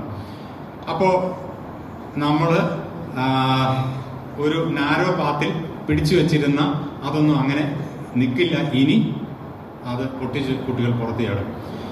Evaluation duration of examinations to reduce. പരീക്ഷകളുടെ ദൈർഘ്യം 1.5 മണിക്കൂർ മുതൽ 2 മണിക്കൂർ മാത്രമാക്കി. 3 മണിക്കൂർ പരീക്ഷകൾ ഉണ്ടാവില്ല. ഈ നിലവിലത്തെ 3 മണിക്കൂർ പരീക്ഷകൾ ഉണ്ടാവില്ല. മിനിമം 1.5 മണിക്കൂർ, മാക്സിമം 2 മണിക്കൂർ ആക്കി പരീക്ഷകൾ കുറയും. മോഡ് ഓഫ് എക്സാമിനേഷൻസ് ചേഞ്ച് ഞാൻ പറഞ്ഞു കഴിഞ്ഞു. ദെൻ കുറച്ച് ഫാസിനേറ്റിംഗ് ഇൻട്രസ്റ്റിംഗ് ആയിട്ടുള്ള കാര്യങ്ങളുണ്ട്. നിങ്ങളുടെ ക്ലാസ്മേറ്റ്സ്, കുട്ടികളുടെ ക്ലാസ്മേറ്റ്സ് എന്ന് പറയുന്നത് ഇനി അനേക ക്ലാസ്സിലെ ക്ലാസ്മേറ്റുകൾ ആവും അല്ലേ? 3 വർഷം പൂർത്തിയാക്കുമ്പോൾ നമ്മൾ ഒന്നിച്ചിരുന്ന് പുറത്തിറങ്ങിയായിരുന്നു കുട്ടികൾ. ഇനി അങ്ങനെയല്ല. ചിലപ്പോൾ അവൻ അതിൻ്റെ പുറകിലത്തെ ബാച്ചിലായിരിക്കും പൂർത്തിയാക്കുന്നത്, അല്ലെങ്കിൽ അതിൻ്റെയും പുറകിലത്തെ ബാച്ചിലായിരിക്കും പൂർത്തിയാക്കുന്നത്. അതുകൊണ്ട് ക്ലാസ്മേറ്റ്സ് അല്ലെങ്കിൽ ബാച്ച്മേറ്റ്സ് എന്ന് പറയുന്നത് ഒന്നിലേറെ ഉണ്ടാവാം. അപ്പോൾ ഒന്നിലേറെ ബാച്ചിന്റെ ഭാഗമായി ഒരു കുട്ടി കോളേജിൽ നിന്നും പുറത്തിറങ്ങാം. ദെൻ മറ്റൊന്ന്, a student need not complete a program in the subject he took when admitted. Admission എടുത്ത ഇപ്പോൾ ബോട്ടണിയിൽ അഡ്മിഷൻ എടുത്ത ഒരാളെ സംബന്ധിച്ച് ബോട്ടണിയിലെ ഡിഗ്രി ആയിട്ട് മാത്രമേ പുറത്തിറങ്ങുള്ളൂ. ഇനി അങ്ങനെ ആയിരിക്കില്ല, അവൻ മറ്റെന്തെങ്കിലും ഡിഗ്രി ആയിട്ടായിരിക്കും പുറത്തിറങ്ങുക. അപ്പോൾ അങ്ങനെ കുട്ടികളുടെ സൈഡിൽ അനേക മാറ്റങ്ങളുമായിട്ട് വരുന്ന ഒരു പരിഷ്കാരമാണ് അടുത്ത വർഷം മുതൽ വരാൻ പോകുന്നത്. ഇതിന്റെ 2ാം പാർട്ട് നാളെ നിങ്ങൾക്ക് കാണാം. With this I conclude. This session was really surprising. It has taken us to the higher levels of understanding on the topic. Thank you so much, sir, for this valuable session. Also for accepting our invitation and be taking part in today's event. I invite Dr. Soumya Das, Assistant Professor, Department of Zoology, to extend our gratitude to Sri Paul V. Karattara. ആണെങ്കിൽ ഒരു 2 minutes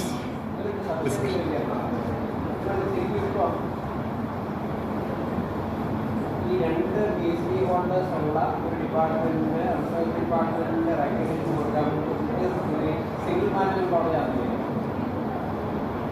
ഒരു single management കോളേജിൽ ഒരു department 2 PhD holders ഉണ്ടെങ്കിൽ ഇനി ആ department eligible for recognition as A PhD centre അല്ല, research centre ആയിട്ട് കിട്ടില്ല.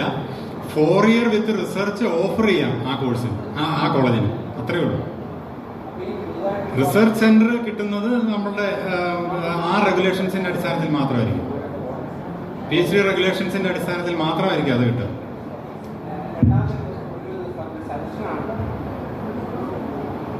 കോഴ്സിന്റെ പല ലെവൽ പറഞ്ഞു. അതിനകത്ത് ഉപയോഗിച്ച ഒരു ടേം പറഞ്ഞ ഡിഫിക്കൽട്ടി ലെവൽ എന്ന് പറഞ്ഞാൽ അതൊരു നെഗറ്റീവ് ടൈമാണ് ശരിക്കും.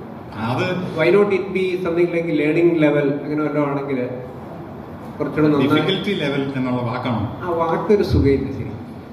അതൊരു ഡീമോട്ടിവേറ്റിംഗ് ആയിട്ടുള്ള ഒരു ടൈമാണ് ശരിക്കും. നമ്മൾ മുന്നോട്ട് പോകുന്നതോറും ബുദ്ധിമുട്ട് കൂടി വരുന്നു എന്ന് പറഞ്ഞതിനേക്കാളും better maybe learning level എന്നോ മറ്റോ ആണെങ്കിൽ മേ ബി ബെറ്റർ. എൻ്റെ ഒരു സജഷനാണ്. പക്ഷെ ആ ഒരു ടേം വരാൻ എനിക്കറിയില്ല. എൻ്റെ ഒരു റെഗുലേഷനിൽ വന്ന സാധനം ഒരു മോട്ടിവേറ്റിംഗ് ടൈം നല്ലത് ശരിക്കും. വേറൊന്ന് ഇപ്പൊ ഇതിനകത്ത് പറഞ്ഞു 8:30 to 5 o'clock ആണ്. അപ്പൊ പ്രിൻസിപ്പൽ എപ്പോ തൊട്ട് എപ്പോ വരെ ഇരിക്കണം?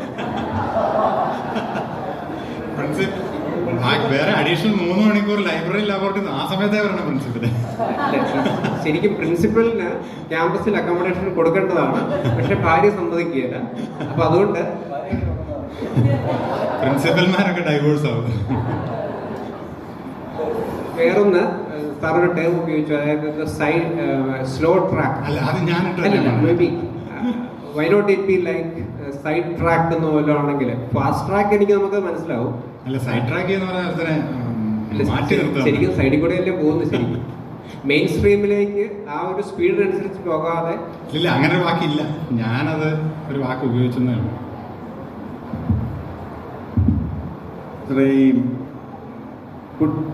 സെൻട്രൽ കോളേജസ് മാറുന്നു, യൂണിവേഴ്സിറ്റി മാറുന്നു. UGC റെഗുലേഷനിൽ പക്ഷേ ഒരു യൂണിവേഴ്സിറ്റി വേറെ യൂണിവേഴ്സിറ്റി മാറുന്നത് അനുവദിച്ചിട്ടുണ്ടോ? ഉണ്ട്. UGC റെഗുലേഷനിൽ ഇതിനേക്കാൾ കൂടുതൽ ഫ്ലെക്സിബിലിറ്റി ആയിട്ടാണ്. ABCയുടെ സ്പിരിറ്റ് തന്നെ അതല്ലേ, മൊബിലിറ്റി. NEP ഇംപ്ലിമെന്റ് ചെയ്തിട്ടുള്ള ആദ്യത്തെ ഓർഡറിൽ ഇല്ല, അതാണ് ചോദിച്ചത്. പിന്നീട് അതിനകത്ത് ഉണ്ടോ? അല്ല, റെഗുലേഷൻസിനെ ബേസ് ചെയ്തിട്ടാണ്. ABCയുടെ സ്പിരിറ്റ് തന്നെ മൊബിലിറ്റിക്ക് വേണ്ടിയിട്ടാണ്. സാറേ, ഈ പ്രാക്ടിക്കൽ ഇവാലുവേഷൻ CCS 60%-ഉം അതുപോലെ ESC 40%, അത് എല്ലാ സെമസ്റ്ററിലും അങ്ങനെയാണോ? എല്ലാ വർഷവും അതോ ഫസ്റ്റ് ഇയറിലാണോ അങ്ങനെ? ഫസ്റ്റ് ഇയറിലില്ല. ഫസ്റ്റ് ഇയറിൽ പ്രാക്ടിക്കലിന് ഇവാലുവേഷനേ ഇല്ല. ഫസ്റ്റ് ഇയറിൽ യഥാർത്ഥത്തിൽ പ്രാക്ടിക്കലേ ഇല്ല. പക്ഷെ തിയറി പഠനത്തിന് പ്രാക്ടിക്കൽ അത്യന്താപേക്ഷിതമാണെങ്കിൽ തിയറിയുടെ ഭാഗമായി പ്രാക്ടിക്കൽ ഉൾപ്പെടുത്തിയിട്ടുണ്ട്. തിയറിയുടെ ഭാഗമായിട്ട് പ്രാക്ടിക്കൽ ഉൾപ്പെടുത്തിയിട്ടുണ്ട്. അതിന് പക്ഷെ നമ്മൾക്ക് ഇവാലുവേഷൻ, ഇന്റേണൽ ഇവാലുവേഷന്റെ ഭാഗമാക്കിയൊക്കെ വിടാവുന്നേ ഉള്ളൂ. ആ കുട്ടി ആ പ്രാക്ടിക്കൽ ചെയ്യുന്നത് കണ്ടിന്യൂസ് ഇവാലുവേഷന്റെ ഭാഗമാക്കി വിടാവുന്നേ ഉള്ളൂ. സാറ് പറഞ്ഞ 60-40 എന്ന് പറയുന്ന എല്ലാ പ്രാക്ടിക്കലിനും ബാധകമാണ്, എല്ലാ വർഷവും. അത് 60-40 ഞാൻ പറഞ്ഞില്ലേ, കുട്ടികൾ നിവേദനം കൊടുത്തിട്ടുണ്ട്, അതിനനുസരിച്ച് അതിനെക്കുറിച്ച് റീതിങ്ക് ചെയ്യുന്നുണ്ട്. ആ പ്രൊപ്പോർഷൻ ചിലപ്പോൾ മാറാം. 60-40 എന്നുള്ളത് അവിടെ 40-60 എന്നുള്ളത് 60 എക്സ്റ്റേണലും 40 ഇന്റേണലുമാണ്. അത് നേരെ തിരിച്ചാണ് പ്രാക്ടിക്കലിന് വന്നിരിക്കുന്നത്.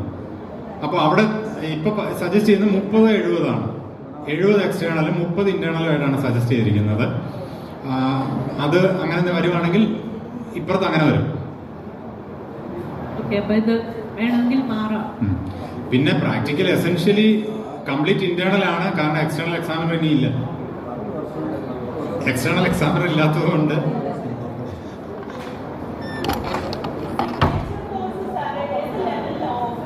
ഏതാ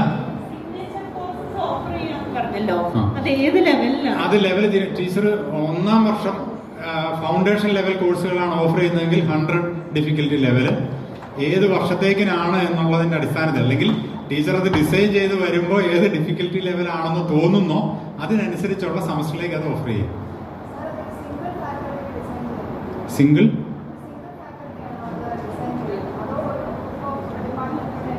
സിംഗിൾ ഫാക്കൽറ്റി, ഇൻഡിവിജ്വൽ ഫാക്കൽറ്റി മെമ്പറാണ്. ആ സ്കൂള് പിന്നെ അത് എല്ലാവർക്കുമായിട്ട് ഓപ്പൺ ചെയ്യുമോ യൂണിവേഴ്സിറ്റി? അത് ഇപ്പം ഞാനൊരു കോഴ്സ് സജസ്റ്റ് ചെയ്യുവാണ്, അത് ഞാൻ മാത്രം റൺ ചെയ്യുന്ന കോഴ്സാവോ അതോ ആ കോഴ്സ് യൂണിവേഴ്സിറ്റിയിലും മറ്റ് കോളേജുകളിലും റൺ ചെയ്യാം? ടീച്ചർ ഓഫർ ചെയ്യുന്ന എല്ലാവർക്കും വേണ്ടിയിട്ടാണ്. ഓക്കെ. അല്ലാതെ ഈ ടീച്ചറിന്റെ കുട്ടികൾക്ക് വേണ്ടി മാത്രമല്ല.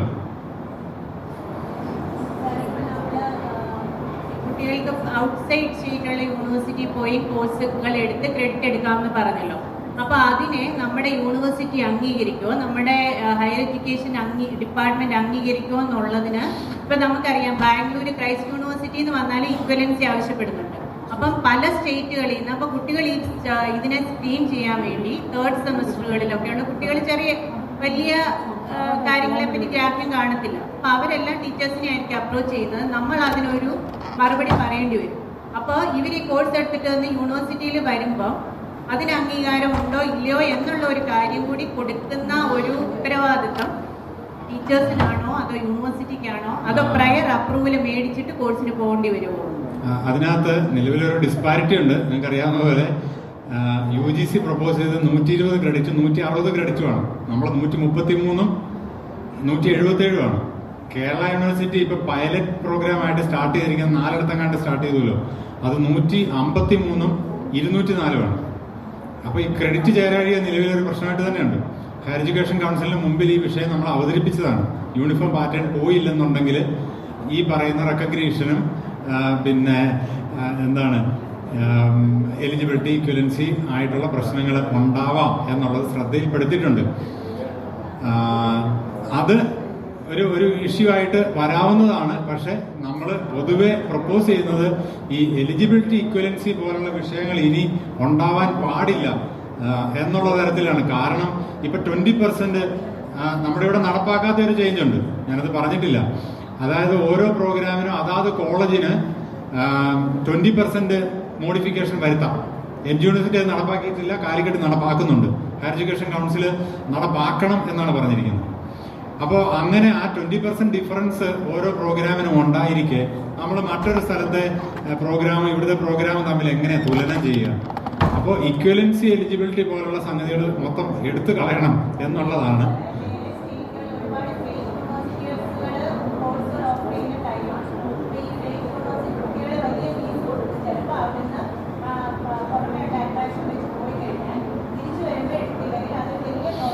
അതൊരു വിഷയം തന്നെയാണ്.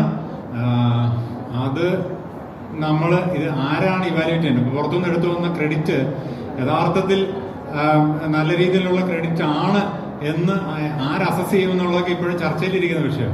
ഇപ്പം നമ്മുടെ വേറൊരു സ്ഥലത്തു നിന്നുള്ള ക്രെഡിറ്റ് ആണെന്ന് പറഞ്ഞ ഒരാൾ വന്നു, ഇത് വാല്യുബിൾ ആണോ, അത് പിന്നെ ഒതന്റിക് ആണോ എന്നൊക്കെ ഉള്ളത് എങ്ങനെ ചെക്ക് ചെയ്യുമെന്നുള്ള ഒരു സംവിധാനം ഉണ്ടാവേണ്ടിയിരിക്കുന്നു. അതൊക്കെ ചർച്ച ചെയ്തുകൊണ്ടിരിക്കുകയാണ്. എനിക്ക് എന്തെങ്കിലും ഒരു സിസ്റ്റം വരും. സാറേ, ഞാൻ സുവോളജിയിലാണ് ടീച്ചർ. നമ്മുടെ ഈ ഡിപ്പാർട്ട്മെന്റ്സ് ഇപ്പൊ സുവോളജി, ബോട്ടണി 2 മേജർ പഠിച്ച കുട്ടികൾക്ക് നമ്മൾ സെപ്പറേറ്റ് 2 സ്ട്രീമായിട്ട് തന്നെയാണ് ഈ ഡിഗ്രി അവാർഡ് ചെയ്യാതെ നമുക്ക് ലൈഫ് സയൻസ് എന്ന് പറഞ്ഞൊക്കെ ഓഫർ ചെയ്യാനുള്ള ഒരു ഓപ്ഷൻ ഇപ്പൊ നമുക്ക് യൂണിവേഴ്സിറ്റി തരുന്നുണ്ടോ? വേറൊരാളും ചോദിച്ചിരുന്നു. അങ്ങനെ വേണ്ടതല്ലേ ശരിക്കും? ബാക്കി എല്ലാ യൂണിവേഴ്സിറ്റീസും അങ്ങനെ ഓഫർ ചെയ്യുമ്പോൾ നമ്മൾ മാത്രം major in zoology, major in botany എന്ന് കൊടുക്കുന്നതിന്റെ അകത്ത് വലിയൊരു ഡിസ്പാരിറ്റി ഉണ്ട്. അതിനകത്ത് നിലവിൽ ഒരു നിയമപ്രശ്നമുള്ളത്, ഇപ്പോൾ സർക്കാർ KE കോളേജിന് അനുവദിച്ചിരിക്കുന്നത് BSc സുവോളജിയും BSc ബോട്ടണിയുമാണ്. അത് മറ്റൊരു രീതിയിലുള്ള നാമകരണം നിലവിലെ സംവിധാനത്തിൽ അനുവദിക്കില്ല. നിലവിലെ നിയമപ്രകാരം പറ്റില്ല. അതാണ് ഇനി അതിന് ഒരുപക്ഷെ ഗവൺമെന്റ് തലത്തിൽ ഈ പറയുന്ന ഇത് ഞാനൊരു ഹയർ എഡ്യൂക്കേഷൻ കൗൺസിൽ മെമ്പറും കൂടെയാണ്. അപ്പോൾ ഈ വിഷയം ഹയർ എഡ്യൂക്കേഷൻ കൗൺസിലിൽ ഉന്നയിച്ചിട്ടുണ്ട്.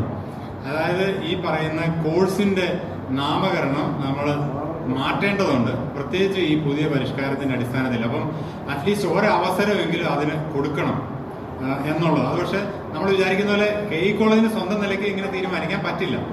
അതാണ് അതിന്റെ ഒരു നിലവിലുള്ള ഒരു പ്രശ്നം.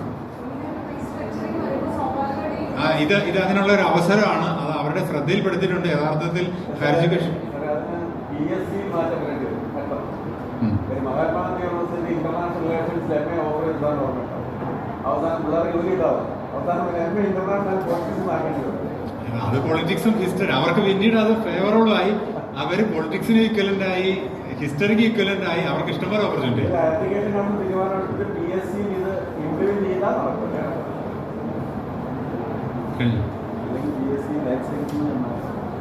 നമ്മുടെ സമയം അതിക്രമിച്ചു പോയതുകൊണ്ട് ഇനി ഡൗട്ട് ക്ലിയറൻസ് ടീ ബ്രേക്കിന്റെ സമയത്ത് നമുക്ക് നടത്താവുന്നതാണ്. സാറിന് ഔട്ട് ഓഫ് താങ്ക്സ് നൽകാൻ വേണ്ടി സമയത്ത് ക്ഷണിച്ചു.